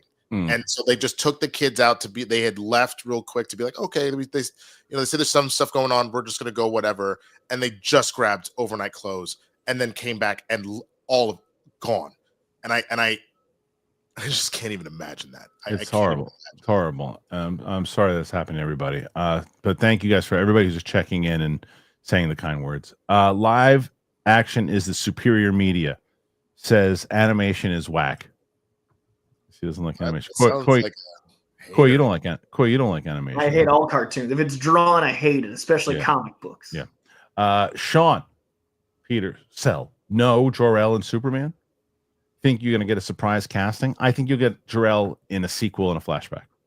Yeah, I don't think we need him, but if we get him, I'm sure it'll be handled. I don't know if we need it, but we'll see. We would know who he is already if it happened. George Clooney, will Coy ever get another good Matrix movie? Yeah, because all those rumors. I wish I knew. Oh, there you go. Are you excited about the Drew Goddard? I'm a huge Drew Goddard fan, and I really feel like we need the Matrix as an ongoing. I think the concepts. I think about the Matrix as much as I think religious people think about their religion. Like the Matrix is as close to me believing in anything as I have that isn't provable. So I want that ongoing saga, and I think Drew Goddard is one of the most interesting writers. So if there's ever anyone that's going to give me a little bit of hope after me being disappointed, it's him. Do you think that there's something to this whole will thing? I think it's a Super Bowl commercial. Yeah, that's what it seemed like yesterday. I'm afraid it's a Super Bowl commercial. Yeah, it seemed it like would be perfect. Yeah, there was another report, Winston, that pretty much said that wasn't happening. God damn it. Dennis Hoffman, Chef Schneider said on the hot mic that Sony needs to include a marquee MCU character per the deal. Hulk fits the bill. Who would fit better for you guys? I mean, a Punisher, right? Punisher, Daredevil. If we're going MCU versus Netflix, Miss Marvel. I think Kamala would be perfect for his energy. She's kind of the modern Silver Age take on Spider-Man. I think she'd be interesting as a team up. But I want Spidey to be solo. But if I'm picking someone vibe wise, Kamala. Yeah, that's a good one. Punisher for me, especially if Kamala's going to have the Young Avengers TV series. I want to see. I just don't know if the Netflix ones count for whatever this. That's true. That's why I'm picking someone out of that. Yeah, because if you're going to do that, then some blend of the Defenders, I guess. I don't know. Like if that's the case, then again, Daredevil. Daredevil is fine. That is perfect. This is off topic, but who's a big Saturday Night Live fan of you guys? Castle. There's a 95% chance that I'm getting the great Joe Piscopo on the show. Whoa, that's dope, man. Which is going to be awesome. Wow, this is really good. 95. This guy would be happy. Perfect. Okay, let's see. Let's go back to. I want to get some more. Thank you for all the questions. 49 questions so far. 49 questions. Chris Lissenfeld, for the real hero of the show, Big Balls. Glad to have you back. Glad to be back, motherfucker. Perfect. Thank you. Look at Spidey. Look at Spidey trying. He's looking for him too. Where is he? Yeah. They had a good conversation. Well, you know what? Actually, hold on a second. Hold on. Hey, Spider. Yeah. Hey, you hear me? Hey, I hear that. Well, Spidey's got a wee-wee, right? Other side, Coy. Other side. Hey, Spidey. I'll go the other side for you, baby. Come on. I'm going. Want to go in a jail cell? Me and you. Come on. You hit me with your web slingers. That's what I'm just joshing. Does anybody say that anymore? Joshing? I'll let you play with my balls. Perfect. Thank you, Big Balls. Put him to sleep. Put him to sleep. All right, let's see. Next one. Big Balls is back, and the audience is already tired of him. All right, so here we go. Let's get to the next one, and this is from Richard K. Matt Reeves said he wants the Batman 2 to surprise the audience. Could the surprise be a David Cornsweet Superman cameo? Nah, Please, no Jesus, chance. No, chance. I'm not trying to come at you, Richard K, but I really want them to keep these two things separate. Yeah, no chance. I think it's he just wants to, whether it's I think Mr. Freeze is inevitable. I think it's gonna happen, Mr. Freeze. So no, I don't think Superman has a chance at all. Gopal, support. Glad you're all safe. Thank you, Gopal. Very kind. Chandler, host man. When is Winston? Oh, he wants Winston. Your hair's getting long. You getting a haircut soon? Literally today because I have an audition. There you go. I don't cut my hair during the holidays. It's just not something I do. So nope. I need one too. This one is from Kalon J. Dr. Doom sends Maestro Hulk to New York, and the Spider Boys, Daredevil, and Punisher have to defend Earth. Scar dies in the process, which leads to World War Hulk. Wow. That's a lot. That's a lot going on. I mean, it'd be interested to see how it works, but that's a lot going on. Yeah. I mean, you got to make a real long movie. That's you definitely double event, Caleb. Yeah, you definitely want George Miller for that one. John Roca. I don't believe this is really John Roca. The Poutlaw. Definitely not John Roca. Y'all better show me the Super Chat champ some respect, or I'm eating all your asses. I'm clapping all your damn cheeks. Clap, clap, clap. Yeah, it's definitely not Roca because he says Trump 2028. Also, the Poutlaw. The Poutlaw is pretty great. Way to go grab that photo of him too. Really took it right off of his page. Yeah. Hilarious. All right, next one is Ian Davis. I hope we get Cynthia Erivo Storm. What would be your dream casting for main X-Men? Cyclops, Jean Grey, Magneto, Wolverine, Rogue. I mean, I like the Jean Grey Sadie Sink pick a lot. And if they're going to go that way, I like a lot of more up and comers than established names, like they did with the first X-Men. I mean, look, people are gonna bitch and complain about it if it happens, but Keke Palmer said she would love the opportunity to play Rogue, and I think that she has more than proven that she can play because even though Rogue is less Cajun like Remy, but is still from that kind of region out of she's right? She's 31 though. Same argument with Cynthia Erivo. I guess Cynthia's a little older. Cynthia's like late 30s. Cynthia's 38. 38. She's 31. Yeah. I mean, you could play it young, but if you want to keep it, I don't know 20-year-olds. I'm old. I don't know. Yeah, but that's I don't. But Coy, I don't want to know. That's what I mean. I just don't know how to fan cast the generation. I want to be introduced to them as the character. I don't want to say, "Oh, that's so and so from that from Nope." Nah, that's from Wicked. Nah. Let me see somebody like who's that? That's Storm. That's who that is. That's Storm. But the same way, you didn't know who Hugh Jackman was. No. So I think they'll do a mix. Like I think Halle Berry was obviously Halle Berry was. That's true. And so was Patrick Stewart. Yeah. I think you'll take the ones that are in more mentorship roles. They will be played by veteran actors. You should get a more unknown to Wolverine again, because there's certain characters that are more popular than the actors that you don't really care. It doesn't matter who you are. Look at Superman. Superman's a perfect example of that, right? Like Nicholas Hoult is known, so you can put a known actor in that role, but that role of Superman, you give someone a chance to shine. I feel like the only role that they almost always go with like a name is Batman. If you think about it, because Keaton wasn't doing that kind of stuff yet, but he was like known as a comedian. You knew who he was. People knew his name. Christian Bale, same thing. Yeah, Christian Bale wasn't. I think Val Kilmer was probably the biggest movie star. Val Kilmer, George Clooney. Clooney was at that point. Robert Pattinson. Affleck, that's true. Affleck probably. Affleck was probably the biggest movie star. I think Christian Bale's probably the smallest. He was. He was still huge. He just wasn't, Val Kilmer. He was at the time. Christian Bale was supposed to play Superman at one point too. He was up for a lot of different roles. I think the exception to that too is the fact that you just got to remember that is Christopher Nolan doing his own thing. He got the rights to do said movie, and he had been working with Christian Bale plenty already. Like that's one of his the way Cougar has Michael B. Jordan and stuff. That's that's his road dog. All right, Dustin Owens. Have you guys? What is that? Somebody? No.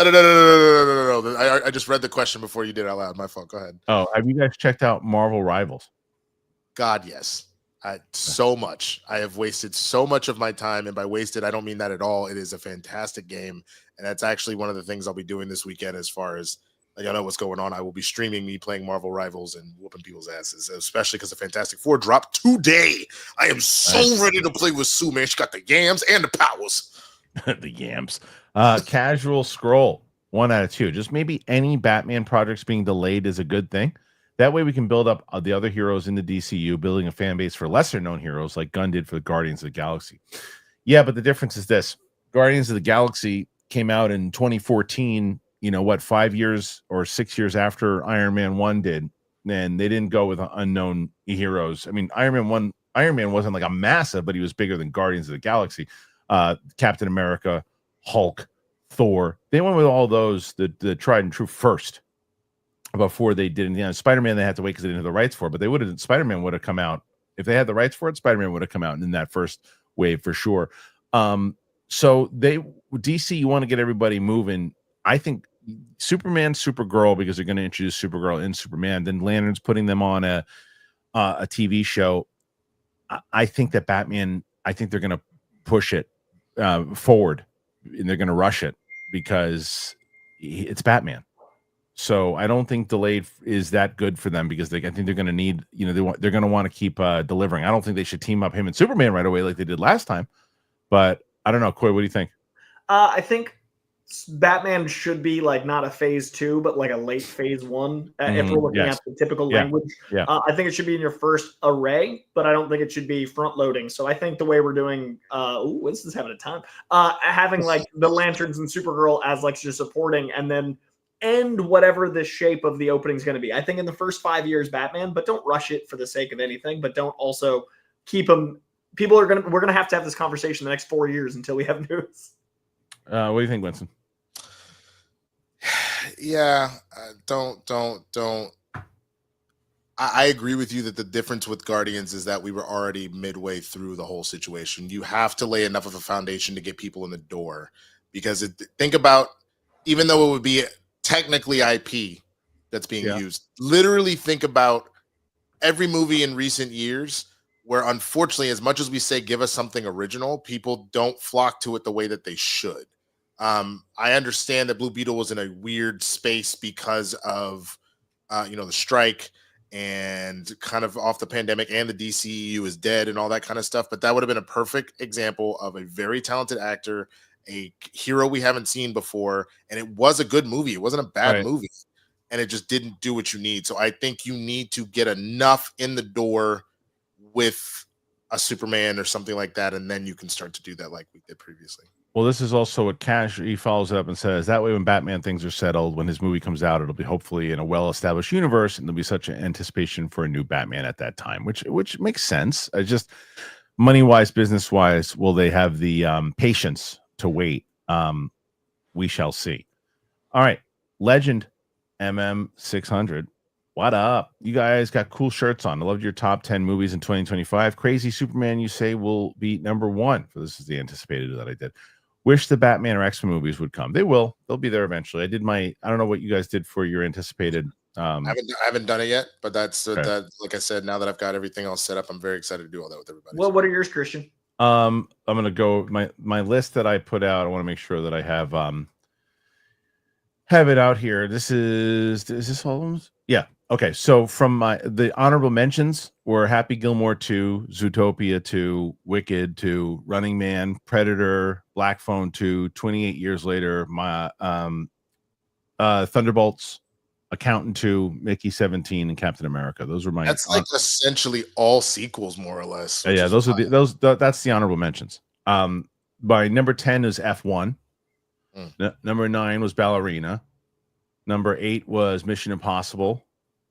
Number 7 was the Battle of Bacton Cross, which is the Paul Thomas Anderson, Leonardo DiCaprio movie. 6 is Fantastic. Oh, sorry, reverse that. 7 was Fantastic Four. 6 was Battle of Bacton Cross. 5 is After the Hunt. And as I said, no, it's not just because Julia Roberts is in it. I like what Luca is doing, and Andrew Garfield. It's like this thriller, and I like what Luca's doing right now. 4 is Sinners. 3 is The Smashing Machine. 2 is Avatar 2, and 1 is Superman. What's The Smashing Machine?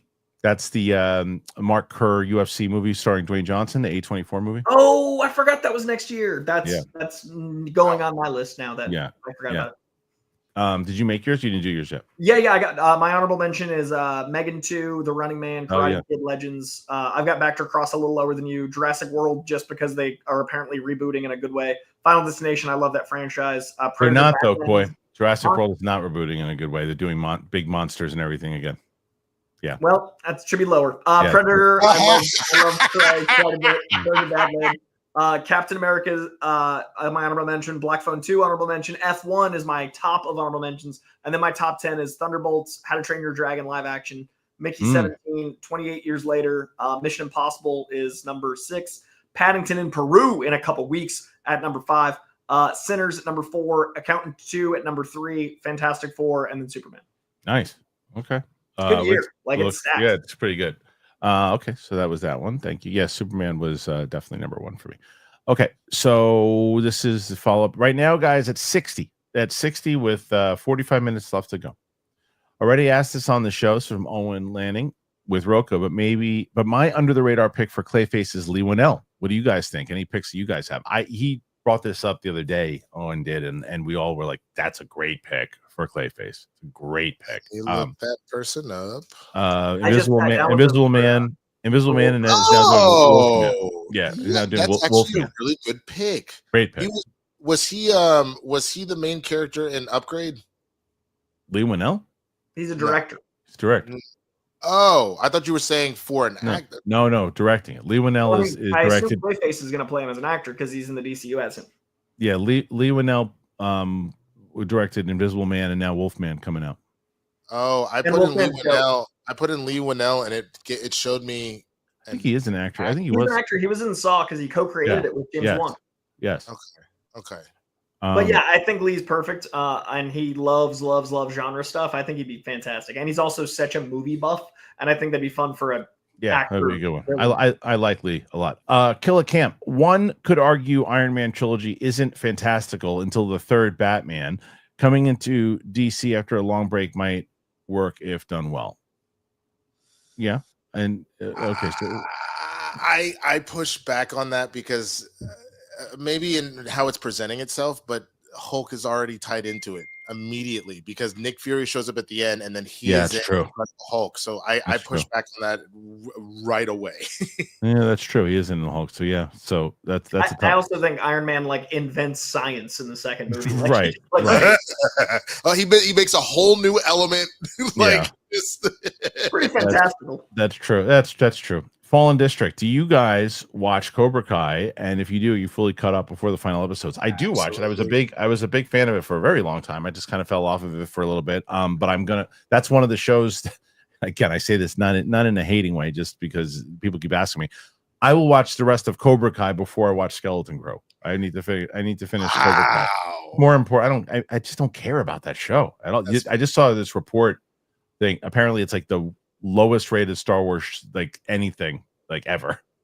Nobody cares. It's a lot better than a lot. But everyone says, and it's not doing great. This because they've lost goodwill. They've just lost goodwill. And you mean rating as far as viewership? Viewership. Okay. Okay.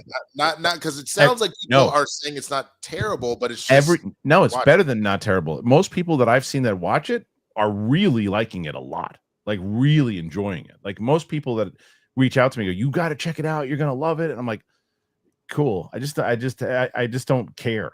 And I think that what is happening with a lot of people. They don't care, but for everybody who watches it, they love it. They love it. So but nobody's watching the show. It's like it's eating it bad, like real bad. It's lower ratings than The Acolyte, way lower. Wow, way lower. Marcus M. Punisher can be in the MCU fighting Hulk, but Pattinson can't go to Metropolis. The tone Gotham doesn't have to be the tone of other cities in the DCU. I mean, yeah, look, you can do it. You could do it. It's not impossible. It's just the question is maybe why do you want to try to give yourself another hurdle right now? Also, those are two very different scenarios. First of all, Punisher is loosely already connected to the MCU via Netflix versus the Matt Reeves universe is set in a very realistic, we don't touch any of that kind of stuff scenario. It's not just tone, it's how it's been kind of set up. So I get what you're trying to push back on one way or the other, but that's not an equivalent argument, to be honest. Yeah. Nick Alexander, if the Spider-Man 4 stuff is true, Daredevil and Wolverine also have a good chance of showing up. Would fit the tone for what it sounds like. They're not spending that kind of money. Biggest superhero, like one of the biggest superheroes in the world, and he's got to just share every frame. Right. But Coy, how do you feel about that though, man? Because this is your before you get slapped in the face by Spidey Cat. There's a lot going on. Yeah, my cat's name is Spidey. But why? But as a Spider-Man, aficionado, how do you feel about all this stuff? Is it driving you nuts? Winston? No, I'm not raising my hand. Just never mind. Go ahead. It's hard for me because I have always wanted to see a solo Spider-Man movie with modern technology. I love what each era has brought us, but I feel like the modern stuff doesn't do the web swinging like how I see it. I felt like the web swinging was great in Andrew Garfield, but the writing wasn't good because it had too many cooks in the kitchen. I feel like we needed to go through the Sam Raimi era that I like but don't love as much as some to get to this era of superhero film. I'm wanting something that feels like some of the unique singularity of Sam Raimi, some of the actual comedy and web swinging of Garfield with the technology of Tom Holland. And it seems obvious to me. So it's hard for me to be like, guys, Spider-Man comics been around for 60 years. He's got maybe the best rogue gallery of all time. He's tied with Batman for me. How are we not making a Spider-Man movie with the best rogues gallery in comics with a character that's going to make $1 billion by himself? It's so frustrating to be like, it's right there.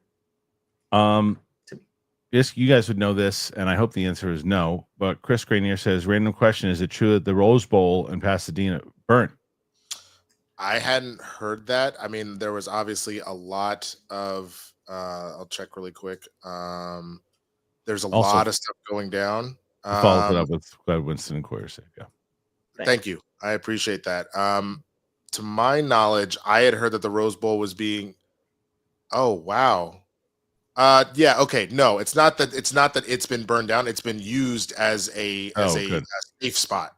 Amazing. Good. That's much better. Much better. It is scary because the way it has been tearing through, Altadena and Pasadena, but no, so far the Rose Bowl where it's situated is right next to Old Town Pasadena and stuff like that. I've got a friend that lives over there. If it would have to get through him first, and he hasn't left home. So no, it's being used as a safe spot for people to evacuate to. Matthew Garrett, Jade Cargill for Storm. Jade Cargill looks exactly like Storm. She's a wrestler. She looks. You put her up there. She looks exactly like Storm. The problem is, not a great actor. I just don't know. Yeah, she's not a good actor. She's not good. She's not a good wrestling. She's not a good wrestling actor. She's then not that's probably not gonna work. I also to see her. She is maybe a little too jacked to be Storm. She's huge. I mean, she's like muscly. Where she could be kick your ass. What is it? Nubia? What the she's a bodybuilder black Amazonian that plays Wonder Woman? Like, because she's that jacked. She's great, but she's really electric. She just can't. She's just not a good actor at all. Clip Champ Razor. Spider-Man has the best rogues gallery in Marvel. I just want New York City as a character and the MCU take on classic Spidey villains. Yeah, that's essentially what Coy just said, and I think you guys are on the same page, and I think everybody is too. And we've touched on them. We've had moments. Like, I think Homecoming had fun villain stuff, but we could do better. It's the Sony problem, dude. That's why. It's the Sony problem. Matt Thomas, what's up, man? BC, Amar got a new computer. Because I got a new computer. Thank you, Matt. Matt rules. Thank you, Matt. Next one is Armada. Genius movie pitches. Mike Kalinowski stars in Hustle and Flow too. Yeah, I would pay to watch that. Does that make Shannon Taraji P. Henson? Sure. Better than being Tara Manning, I guess. Angel Fuentes, do you think that James Gunn is keeping Muschietti in the dark just in case things don't work out with Matt Reeves for Batman, just to keep Batman option ready to go either way? Maybe. Look, there's another report we didn't really even go into that Muschietti says he hasn't spoken to James Gunn since Superman started shooting. That's not good. Yeah. So I don't know if they would benefit anyone from keeping like people in the dark as a backup. Like that feels like that. I don't know if I agree with that part, but I do wonder how much of this is like, let's stay afloat because they want the scripts to be completed. Like they've made that very clear. So I don't know about keeping people in the dark like actively. You know what that feels like? That feels like you dating someone. They're like, no, everything's fine. I'm fine. I'm just working a lot. I'm just working a lot. You going out on other dates and shit. Yeah, it does feel like that. And yeah. And on podcasts, you're like, no, we're still together. Armada, are you all fans of Rakim? He dropped an EP last year. I mean, yeah, he's old school, man. Of course. I didn't hear that last year. I didn't know that, but yeah, I mean, legend. All right, so thank you for that one. 73 thus far, guys, with 30 minutes left to go. Oh my goodness. Got a shot. Matt Thomas, subscribe, not follow. Winston on Twitch, where he goes live on Twitch to make him watch the Twilight Saga to completion. Yes. Coy, Terry is one half Asian. I thought I was not misremembering that.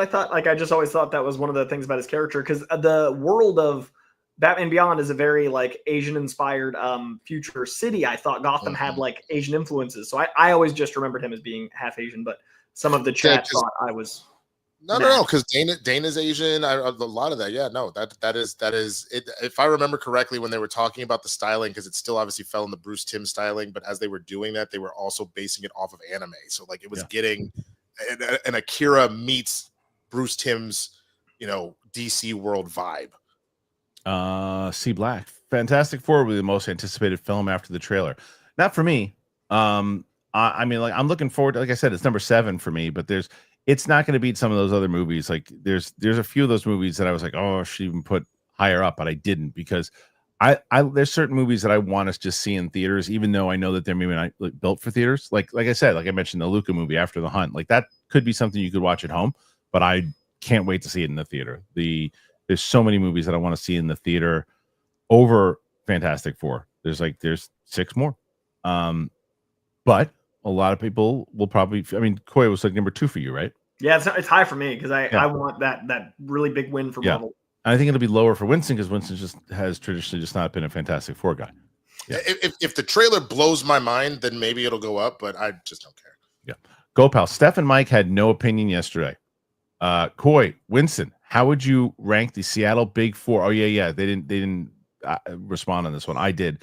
Nirvana, Soundgarden, Alice in Chains, and Pearl Jam. Nirvana, Alice in Chains, Soundgarden, Pearl Jam, or maybe Pearl Jam might go above Soundgarden. Yeah, I'm gonna go Nirvana, Alice in Chains, Pearl Jam, Soundgarden for me. Mine was Pearl Jam, Nirvana, Alice in Chains, Soundgarden. I would probably go Nirvana and then Pearl Jam, and I'm not familiar enough with Soundgarden and Alice in Chains. I've heard the names. That's what Steph said. That's what Steph said. B. Gill Studios. I personally loved Ryan Potter as Terry McGinnis as he played him in the short film Batman Beyond Year One. He is so good in that film. I never saw it. Did you guys see it? I did not, but No. just taking a look at his look, his aesthetic, I could see that. Didn't he play? He was in Titans. I think he played. He was Beast Boy. He was Beast Boy in Right. Titans. Yeah, no, Wasn't- he's a good actor. I Okay. I could see that. Armada Severance 2 season 2 reactions on the way. No, I'm not going to be doing reactions to them because I just don't think enough people would tune into it, to be completely honest with you. I might do a review of the whole series, but Such a good reactions, show. no. It's a great show, but reactions, no. I mean, I'm still trying to find the time to potentially do single Squid Game reactions because I still have never seen them, so I'm gonna Oh probably my do God. I'm gonna do a full thing. But I mean, like, Sam's been coming in here like almost every day to do, where she's coming in when this show's over. We're doing Guardians next. I just kind of noticed that Winter Soldier is ready to go, so we're going to put that up on the channel tomorrow. And then Tuesday will be Guardians, and then Friday will be Avengers: Age of Ultron. So how many are you putting out per week? two, Man? right now 2 a week. We did 3 this week, but we're going to do 2 a week right now, because Sam's schedule has been pretty good. So we're trying. I mean, the goal is definitely 1 a week, but if we shoot a whole bunch of them, I think it's ambitious to get us all caught up by Captain America, Brave New World, but I think that we can get her caught up by Thunderbolts. You could definitely get her caught up by Thunderbolts. To do that by Brave New World, that's what, 4 weeks? I don't know. It'd be tough. It'd be tough. I think we can get through phase 3 within the next 2 weeks. Okay, let's see. Next one is Matt Thomas again, celebrating Watson re-tearing his Achilles. I'm not gonna celebrate someone tearing their Achilles, bro. But if this is to be able to move on from his very ridiculous, not only scandals but just bad play, then fine. But I'm not gonna celebrate somebody tearing their Achilles. No. Darren Leslie Jr. Punisher versus Hulk, nobody bats an eye. Cap versus Hulk, everybody loses their minds. Is that because people like Frank more than Sam? What do you think, Coy? That is such a fun way to phrase this exact question. I think people want Frank Castle so much that we're willing to navigate whatever that looks like. This is fantastic. I do worry about the amount of Hulk they're making the marketing for Cap 4. I'm really curious what that means. That's not quite to answer your question, but I do think people love John Bernthal's Frank Castle. We've gotten a lot more hours with him. I do wonder about the Hulk heavy Cap 4. Matt Thomas, also Winston, go Bucks, horns down, mofo, Ohio. Yeah, well, good luck with that. I mean, look, I won't lie. They are heavily favored to the curb stomp the Longhorns, but we will genuinely see what happened, because everybody thought Penn State had it in the bag, and look where we are now. So name 5 people in the Dodgers. Okay, Christopher Regaldo, and I am a firm believer. I am a firm believer in trial and error, but I believe my client is on trial and it's an error. I will give you guys 2 guesses of where that comes from. I know exactly where it comes from. Where? That comes from oh my God, I just forgot his name. The dude. No, Finstock. It was Finstock, and he was doing the trial of JTE. I needed a second to remember these white boy names. Fuck you. All right. You proved me wrong. Yeah, that was the funniest thing Finstock to this day has ever said. I'm a firm believer he goes, I'm a firm believer in trial and error. And I believe my client being on trial, it's an error. it was so good. It was so good. That is one of the best. That still was one of the best things we ever did. Armada, Daredevil and Kingpin for Spidey 4, please. Scorpion 2. I do think Scorpion needs redemption. It's been a long time they've been building up that storyline that hasn't come to pass. So I would love that. C Black. E. Olson listed on Doomsday cast list. Children's Crusade. I'm going to pretend that I know what that is, but I'm not going to say anything. I think we talked about this once before a couple months back. Elizabeth Olsen is listed on Avengers Doomsday cast list. Got it. Children's Crusade. Oh, I see. Now I understand. Thank you, Winston. I think we talked about this a few months back, Winston, didn't we? This came up at some point. I think that's a possible storyline, but it's a kind of a big storyline to squeeze into Doomsday. I'm not sure how they're going to handle the Downey of it all, so I'm not sure this would fit. The only way I could see that happening, because we're talking about her being a reality warper, then you could see it in a sense of she's still alive, and Doom is like, I can get you your kids, and so then he's using her powers, manipulating her, and that's how we end up with all of these random characters that sort of don't make sense, and or if you're bringing the Fantastic Four in before Secret Wars and all that, that may be where that's coming from. But again, I feel like Captain America Civil War, you're taking a truncated part of that story as your core, and that's what's going on there. But we'll see. Go, pal. Do the adjectives mean anything in X-Men titles? Uncanny, astonishing, or is it just to differentiate the runs? It's usually just to show the different runs. It's like the moniker that book goes by. Occasionally you'll have something cheeky where they like use that word in one of the stories and like establish it, but it's not like a public facing name. It's just so the comic is separate from another X-Men comic. Nerds Engaged has been one of the main reasons we have so many memberships right now, and that is 5 more today that he's gifted. We have some live streams that are coming up. One of the things that I'm going to try to get to today, or at least over the weekend, I'm going to put together a few of the unedited reactions just with time codes. So if you guys want to watch the full movies with me and Sam, you can do that on Patreon or on obviously on memberships. Thank you to Nerds Engaged, who continuously builds up that. Brooklyn, Via's Bud is fully sold out. Kudos to you and us. Telling you, they better come back as a sponsor this year. I'll tell you that. I think most people know who knew about Via before this show. And I'm sure that there's a lot of people going, great, I got nothing done. All right. Joey Pedras would love a recommendation for the most wholesome Superman comic story you could think of with a little edge. Look at this. All-Star Superman, man. I think that whole the suicide moment with the goth girl that you'll see that image of is from All-Star Superman. Very wholesome, but there's an edge to it, especially with the art. And then I think the one I always talk about in regard to the movie, like Superman for All Seasons, is almost pure wholesome, but those two are kind of what you're describing. Follow up here, Mirjam Serenity Moon. What a cute cat. And I would like to say I love your enthusiasm and positive attitude, Coy. Keep that up and glad you are all safe. Do you know why that is? Because Coy has stayed off Twitter recently. It's been nice. I just post links and leave like Kristian. Yeah, you don't seem as riled up as you have in the past. I'm trying to sleep a full 7 hours and I'm off Twitter. Two magical things. Yep, it's the best. I'd never check that shithole of a site.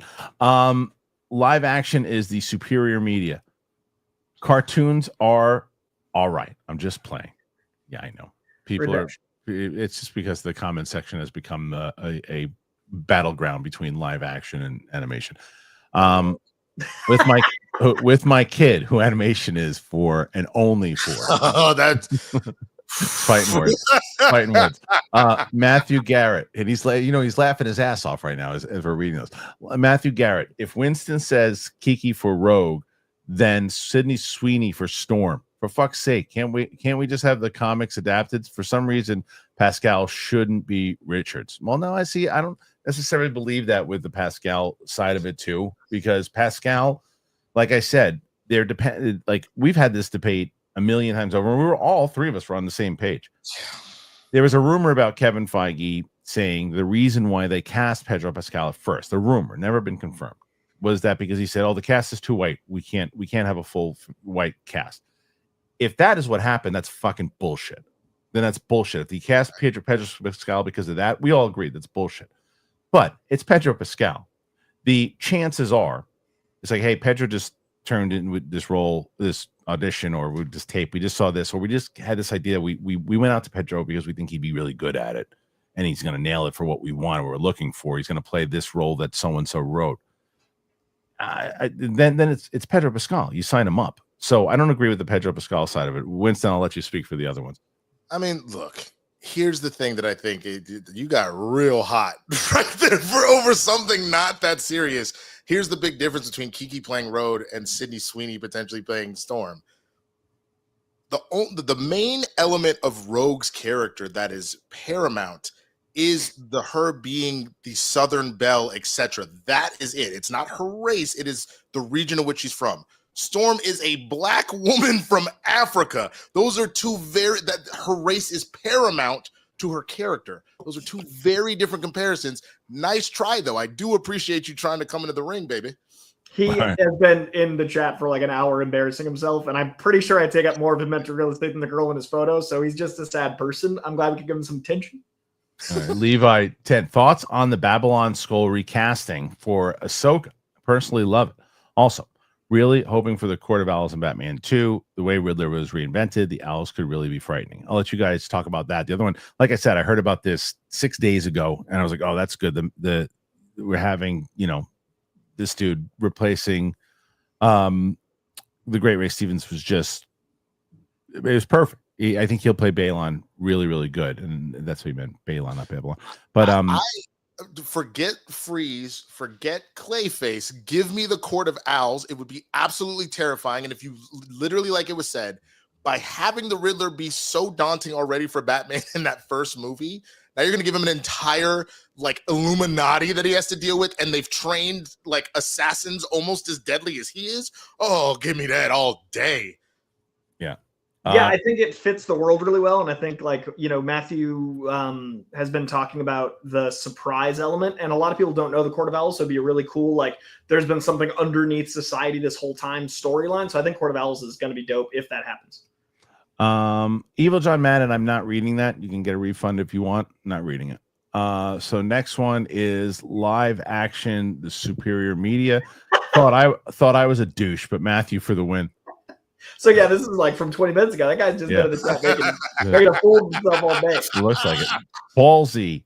Hey guys, I'm curious why the public opinion on Spider-Man 4 is that he should be on his own, while everyone's happy to see Superman interact with multiple heroes. I don't think everybody is okay with that because we haven't seen the movie, right? This is this first movie. Everybody said the same thing, man, that we want to see Superman, the story focus on Superman. Having other heroes that are going to forward the universe, sure, but I would like it to be more of a personal Superman story. The trailer to me felt like a Superman story. Yeah, it did. It lived in a world where heroes existed. And I think that's the difference between, like, I have less of an issue with Iron Man being in Homecoming as a way to bring him in than every single movie having to have other heroes. I think the issue is the cumulative effect of every movie versus the one. Establish that there's heroes, that's one thing, but having Doctor Strange and No Way Home is a little different for me. I have to read this because it's funny. Sam Thomas, sure, Christian, and that's why Florence Pugh is on your honorable mentions. Whoops, I mean Thunderbolts. Pete Parker, 2288. Oh, yeah. Finish this, and then I have a Florence Pugh thing. Okay, Christian, you love Punisher comics. You've got to watch at least the first season of that show. It's really great. I hear good things. I hear that Punisher is pretty damn good. I got to watch it. Really good. I know. What's Florence Pugh? I finally watched Midsummer. I had no desire because I don't mess with horror movies. That was not scary at all. It's just disturbing, right? It's disturbing. It's not scary though, because like the minute someone's like, "Hey man, you want to come and meet all these random people out of nowhere, do drugs and what?" Hell no. Take my black ass home. well, you can say that. She can. I guess she could, but I mean, you know, you're gonna get canceled. Christian, you could also do you like, hell no, I got kids. That's right. That's right. Pete Parker, 22. Oh, you know who could say it, Winston? I think you know. Hell no. There ain't no animals there that I could be fucking. I don't want no blonde girl with tit. Well, yes, I do. You also don't want to do that bear, man. Oh, yeah. Oh, it's a big bear? Oh, I had a bear one time. We had a bear of a time. Put honey on her tits. Good Lord. Come on. Come on, big balls. Come on. Hold it together. Good Lord. Look at Coy.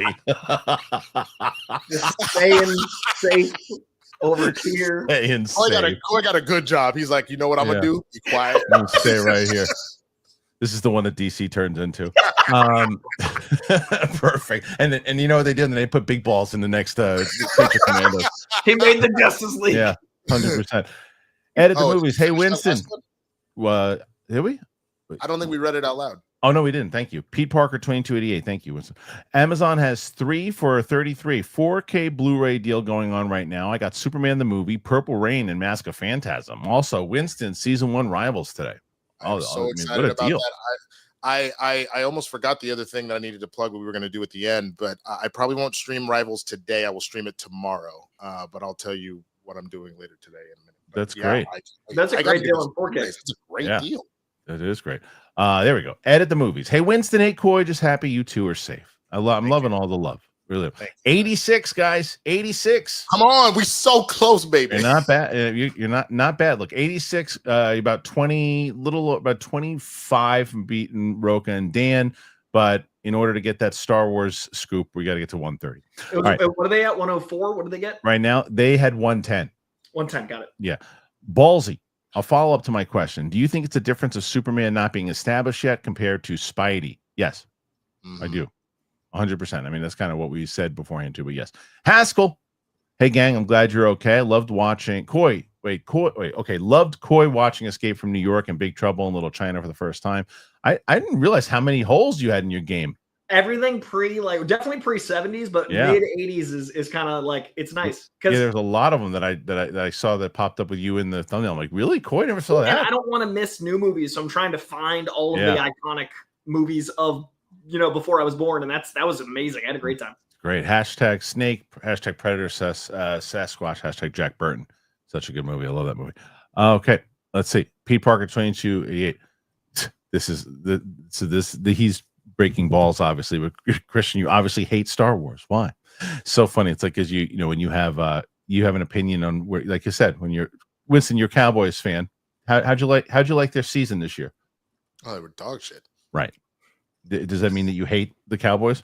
No, they were dog shit. Right. That's objective. That's an objective fact. Did it? So okay, Skeleton Crew. Did the Cowboys have at least one good game this year? Yeah. Right. Did you like watching that game? I loved watching that game. Right. If anything, did it give you hope that the season was going to get better and they were going to win the championship? What pissed me off is because I go, I know what you're capable of, and this is what you decided to do. Right. And do you think? But did you think that with that leadership they could win a championship? Yeah, you did after the season, right? So there you go. I've just answered through the Cowboys, which is something I never thought I would. That was awful. Yeah, Buster Barnes. I don't think that Brendan Snar's age matters too much if they begin filming now. Not an insult, but the guy looks like he could be in his 40s. It's because of the beard. The question is, are they going to keep the beard on him? I don't know if they're going to keep the beard on him. The beard adds some age to it. You take the beard off, I don't know. PLD Projects. Skeleton Crew report was from the premiere, but the other reports are that it has grown across the holidays.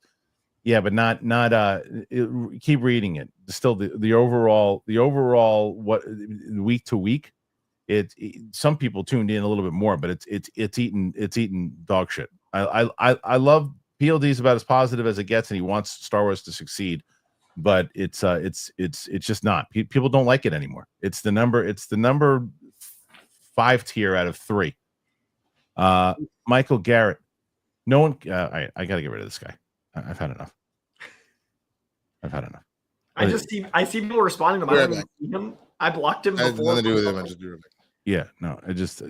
No more. Stop this. Again, get a refund. PLD Projects. Looking forward to Huntington in 2025. Glenn Powell, Margaret Qualley, Ed Harris, Jessica Henwick, Topher Grace. I mean, that's a hell of a cast. Loving that cast. I've not heard of this, but I'll check it out. Love that cast. Yeah, I mean, it's solid. C Black. Thoughts on Fantastic Four score by Giacchino? I mean, I haven't heard it yet. But we got the 4-minute thing. That was pretty great. Yeah. Okay. This one isn't bad. So I'll read it. Just make Spider-Man 94 series live action. I mean, okay. Yeah. I mean, there was nothing wrong with that comment. Do more of those, Matthew Garrett. Come on, stop causing shit. Buster Barnes, over under 50% that Batman is in the Clayface movie. I think it'll be kind of like the Creature Commandos thing where it could be, right? Like where it's like a moment if we, I think that's the world building versus movie building. Like they're building a whole universe. Yeah, maybe so. I don't know. It's just too hard to say because it's so early right now. Truly. We haven't seen the first movie yet. PLD Projects. And yes, I'm here to beat Roca.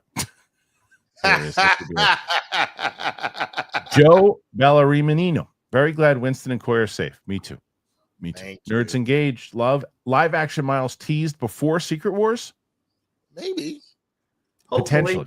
You think they could potentially debut him in Spider-Man 4? I honestly don't think it's a bad idea to do it. You might as well, man. There's nothing wrong with that, in my opinion. I think Secret Wars could be a cool way to launch a lot of things, and that'd be one big one for Sony, especially.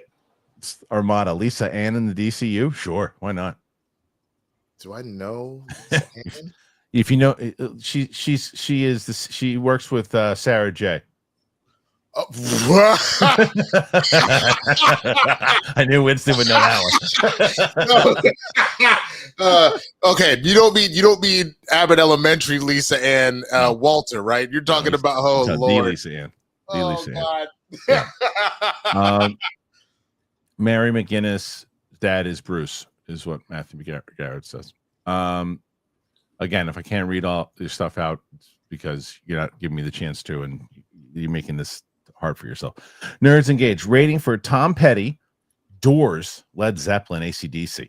I'm going to go, this is easy for me. Doors, Tom Petty, AC/DC, Led Zeppelin. Petty, AC/DC, Doors, Zeppelin. DC, Zeppelin, Doors, Petty. Yeah. Poor Petty. And then this is Armada. Will Andrew Schultz go to the Super Bowl this year? Will he go to the Super Bowl? That's a good question. Because of his beef. He started with Kendrick. Ooh. Yeah. Well, is his team? Good question. Well, is this? But he's New York. He's from New York, right? He doesn't have a team there. Why would he go? Only because maybe just for the beef. Nah. Well, I mean, but who doesn't necessarily want to go to the Super Bowl? He might have just want to go. Yeah, that died down fast, didn't it? Within like 2 to 3 weeks. Yeah, it died down pretty fast. C Black, percentage on Bruce Banner showing up in Cap 4. I think you kind of have to have him show up. No, There's a lot of Hulk. There's a lot of Hulk. You gotta do it. You gotta have him show up. Wouldn't you want to see him at the end show up or something? Armada, curious for the amateur movie with Rami Malek. I don't know enough about it, but I heard some stuff. That's all. It looks cool. It's not like super high on my list, but it's on my list. Yeah. Spoontastic 95. Any update on Matt Damon biopic? I think too soon. Was there going to be a Matt Damon biopic? I just don't understand in doing a biopic. That can't be real. Still actively working. That can't be real. Can you look at that? Somebody, Winston or Coy, just see if that's actually true. Give me a second. That can't be real. Matt Thomas just wanted to shout out Stuckman's Shelby Oaks. Is that coming out this year? Is that already shot?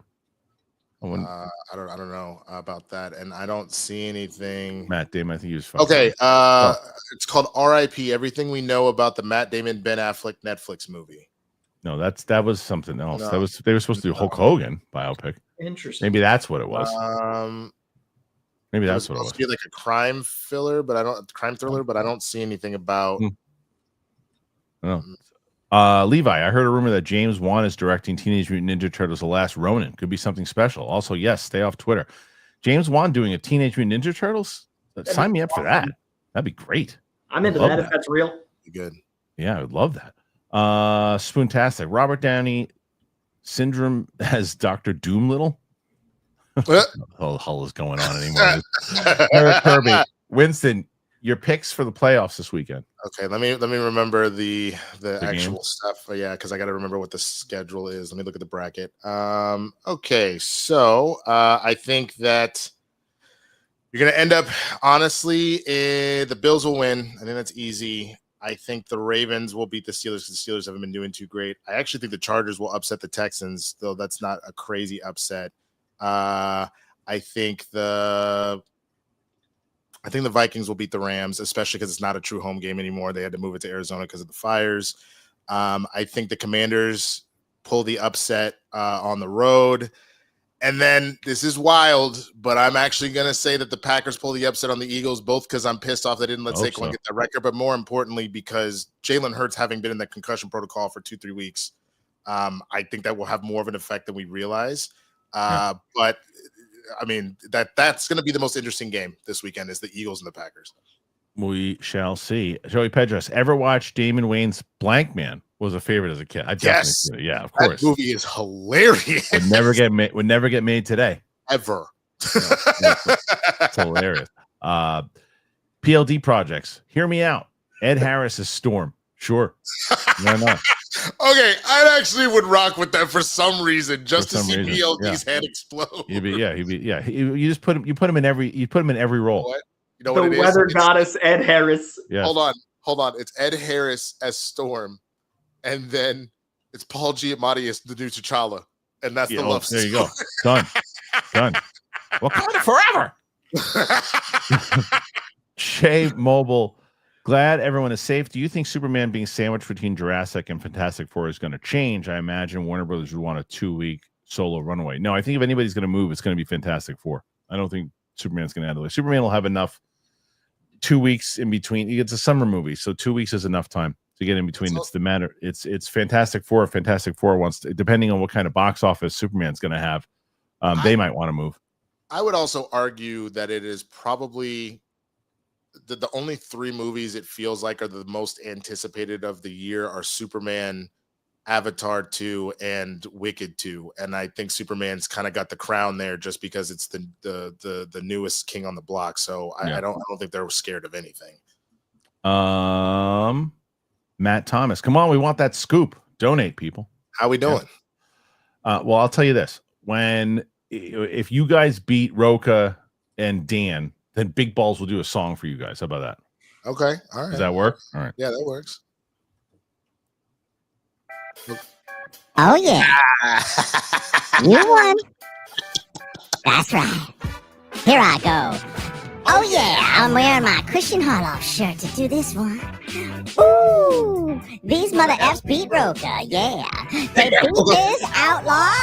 Motherfucking ass. They beat Mike. He went out too fast. Coy and Winston, they won again. They won a beat over 110. Ooh, sunglasses. Yeah, come on, Spider, lick my what? Hey, oh, come on, everybody. Donate a little more. You get that Star Wars scoop, you poopers? Let go. Perfect. Yep. So there you go, guys. You did it. You beat 114 right now. Thank you to each and everybody, no matter what you sent, for getting us over the hump. So within 15 minutes,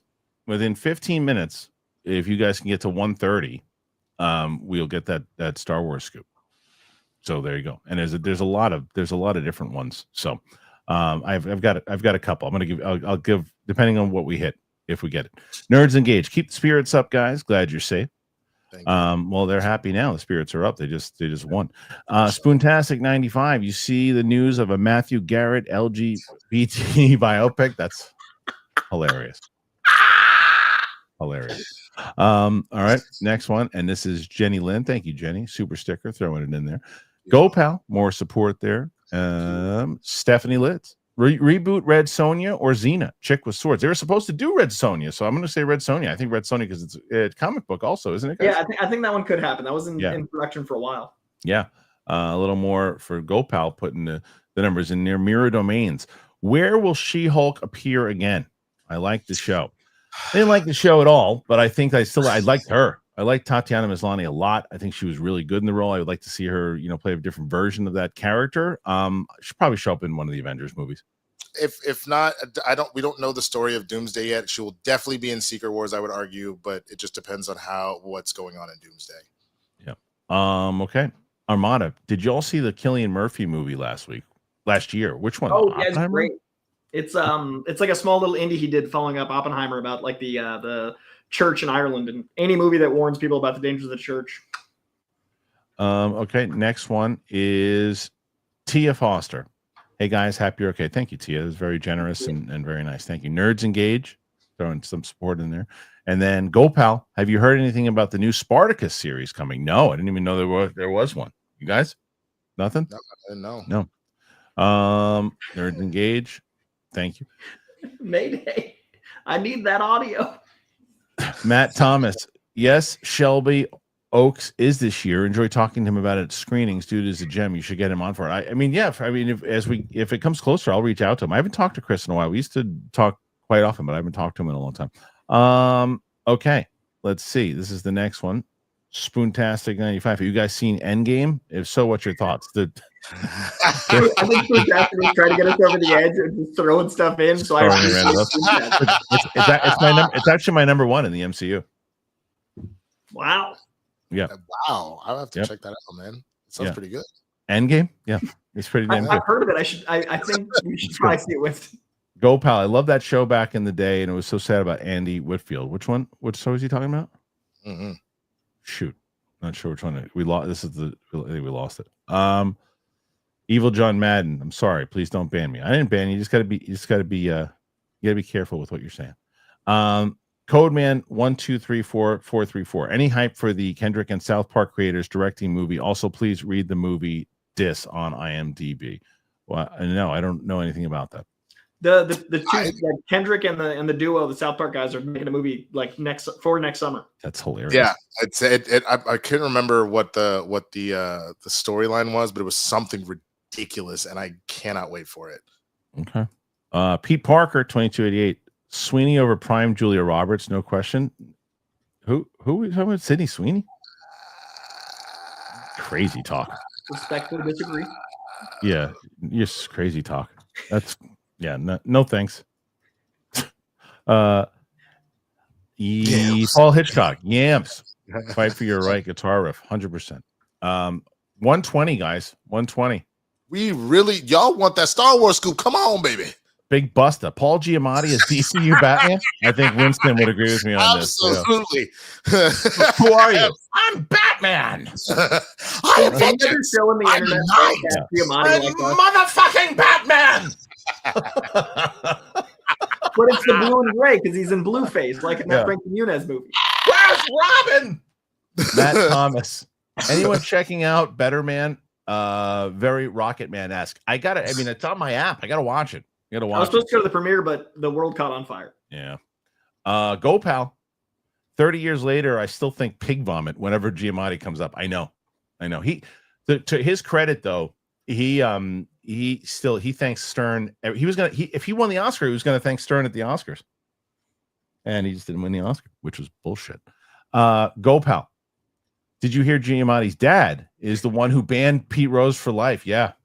Yeah, he was Bart Giamatti was the commissioner of baseball. Yeah. I had no idea. I did not do that. Yep, he did. And Ken Kaiser was an umpire, the father of John Kaiser. Yep, that's right. Eric Kirby. Den of Thieves 2 review from any of you guys? No, so I was going to see it. I had a screening last night for it. A was so backed up with stuff that I was working on here, and B, I never got a chance to see the first one. So I gotta see. I think that it might be one of those ones that I maybe just give a shot at doing reactions for both of them back to back and see if anybody cares. But I do want to see them. Okay. DUI champ. We should remember that Joel Schumacher changed 89 Batman from a gritty gothic tone to silly camp that went over like a turd in your soup bowl. Seems like it could happen again to Pattinson's Batman. I mean, again, that's why I'm just like, just keep them separate. But I think we got to remember that wasn't entirely all Schumacher as much as it was the studio being like, yo, we want to sell toys. So go ahead and make all of the stuff you can to McDonald's crossovers and all of that. So, yeah. Alex Ruelas, favorite Star Wars character? Palpatine. Han Solo. Mace Windu or Boba Fett before the Book of Boba Fett. Okay. Jalen Turner. When do we feel the Fantastic Four trailer will drop, and what's your excitement? I'm interested is the answer to that question. I think either right after Super Bowl or Super Bowl. I think Super Bowl. I'm with you. Okay. DUI champ. I'm afraid gun sensibilities are closer to Schumacher than they are Tim Burton. Ooh. Schumacher is such a good director.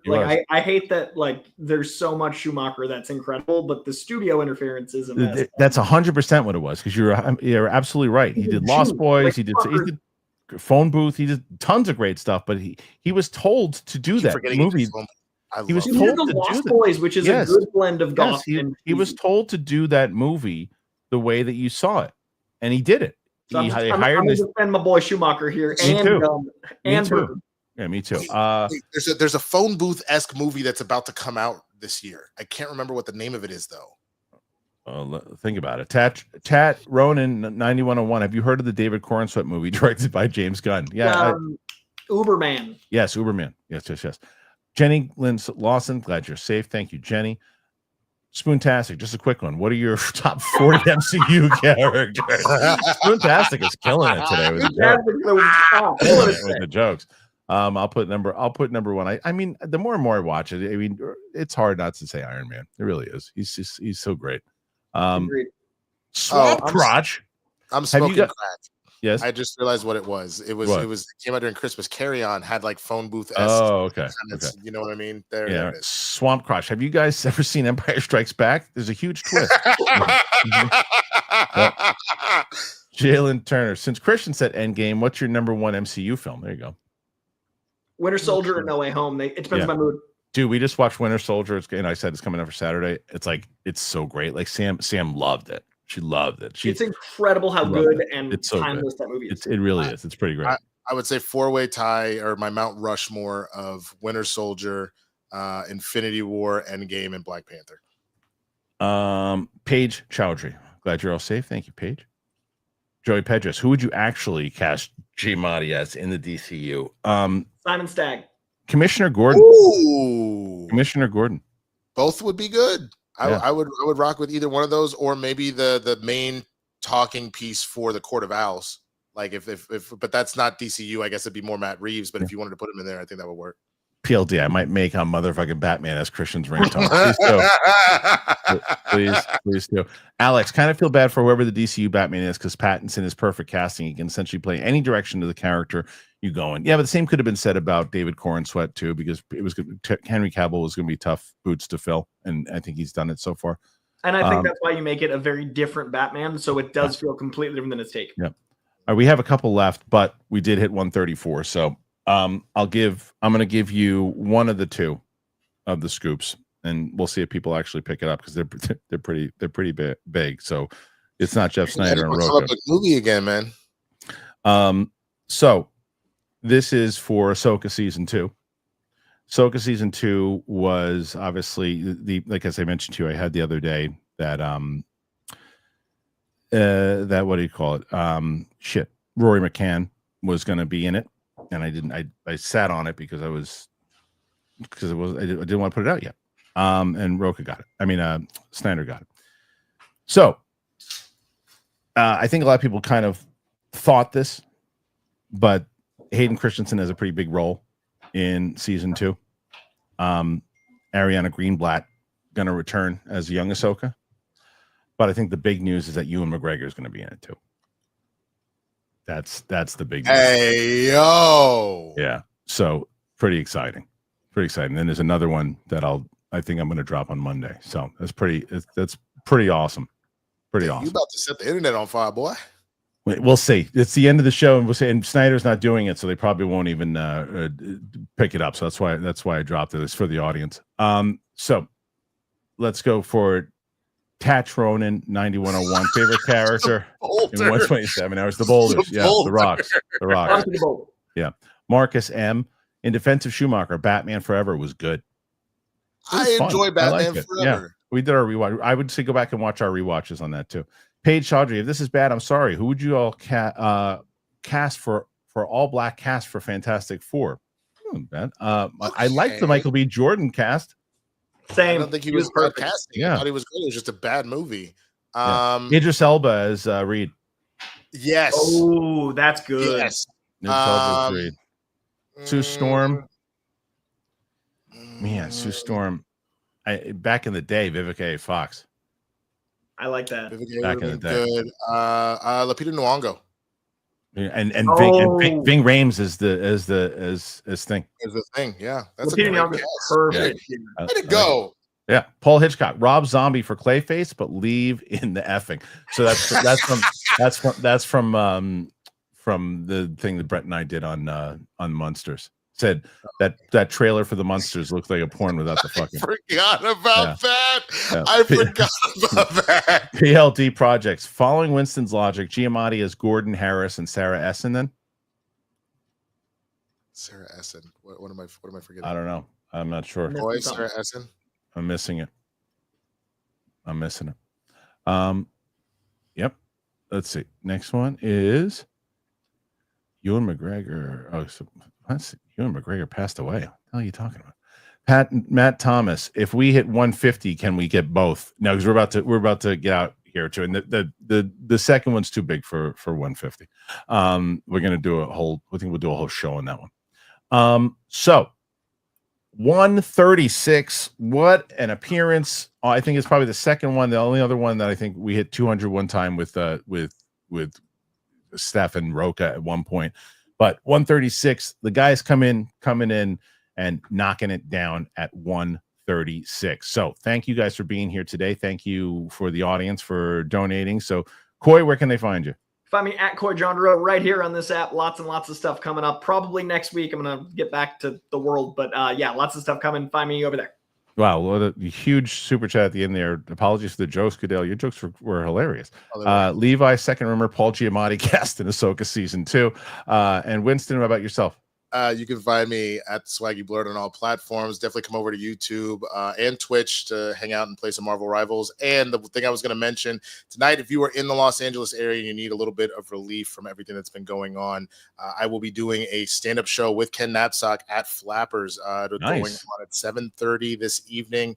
Would love to see y'all out there, and anybody that's been displaced or any first responders that have got the day off after working very hard this week, they are able to get in for free. So definitely come and check that out. Beautiful. All right. Well, thank you guys. I'm glad you guys are safe. Thank you for being here as always. Thank you guys, the audience, for being part of it, for the kind words. And Nerds Engaged gave away another membership as we're ending the show there.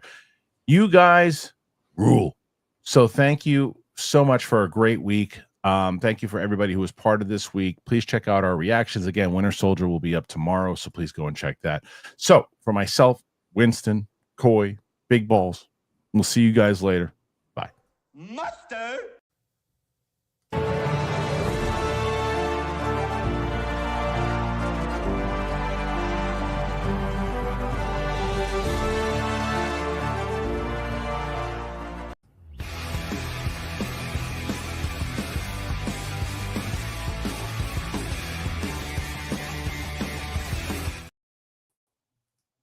All right. Good.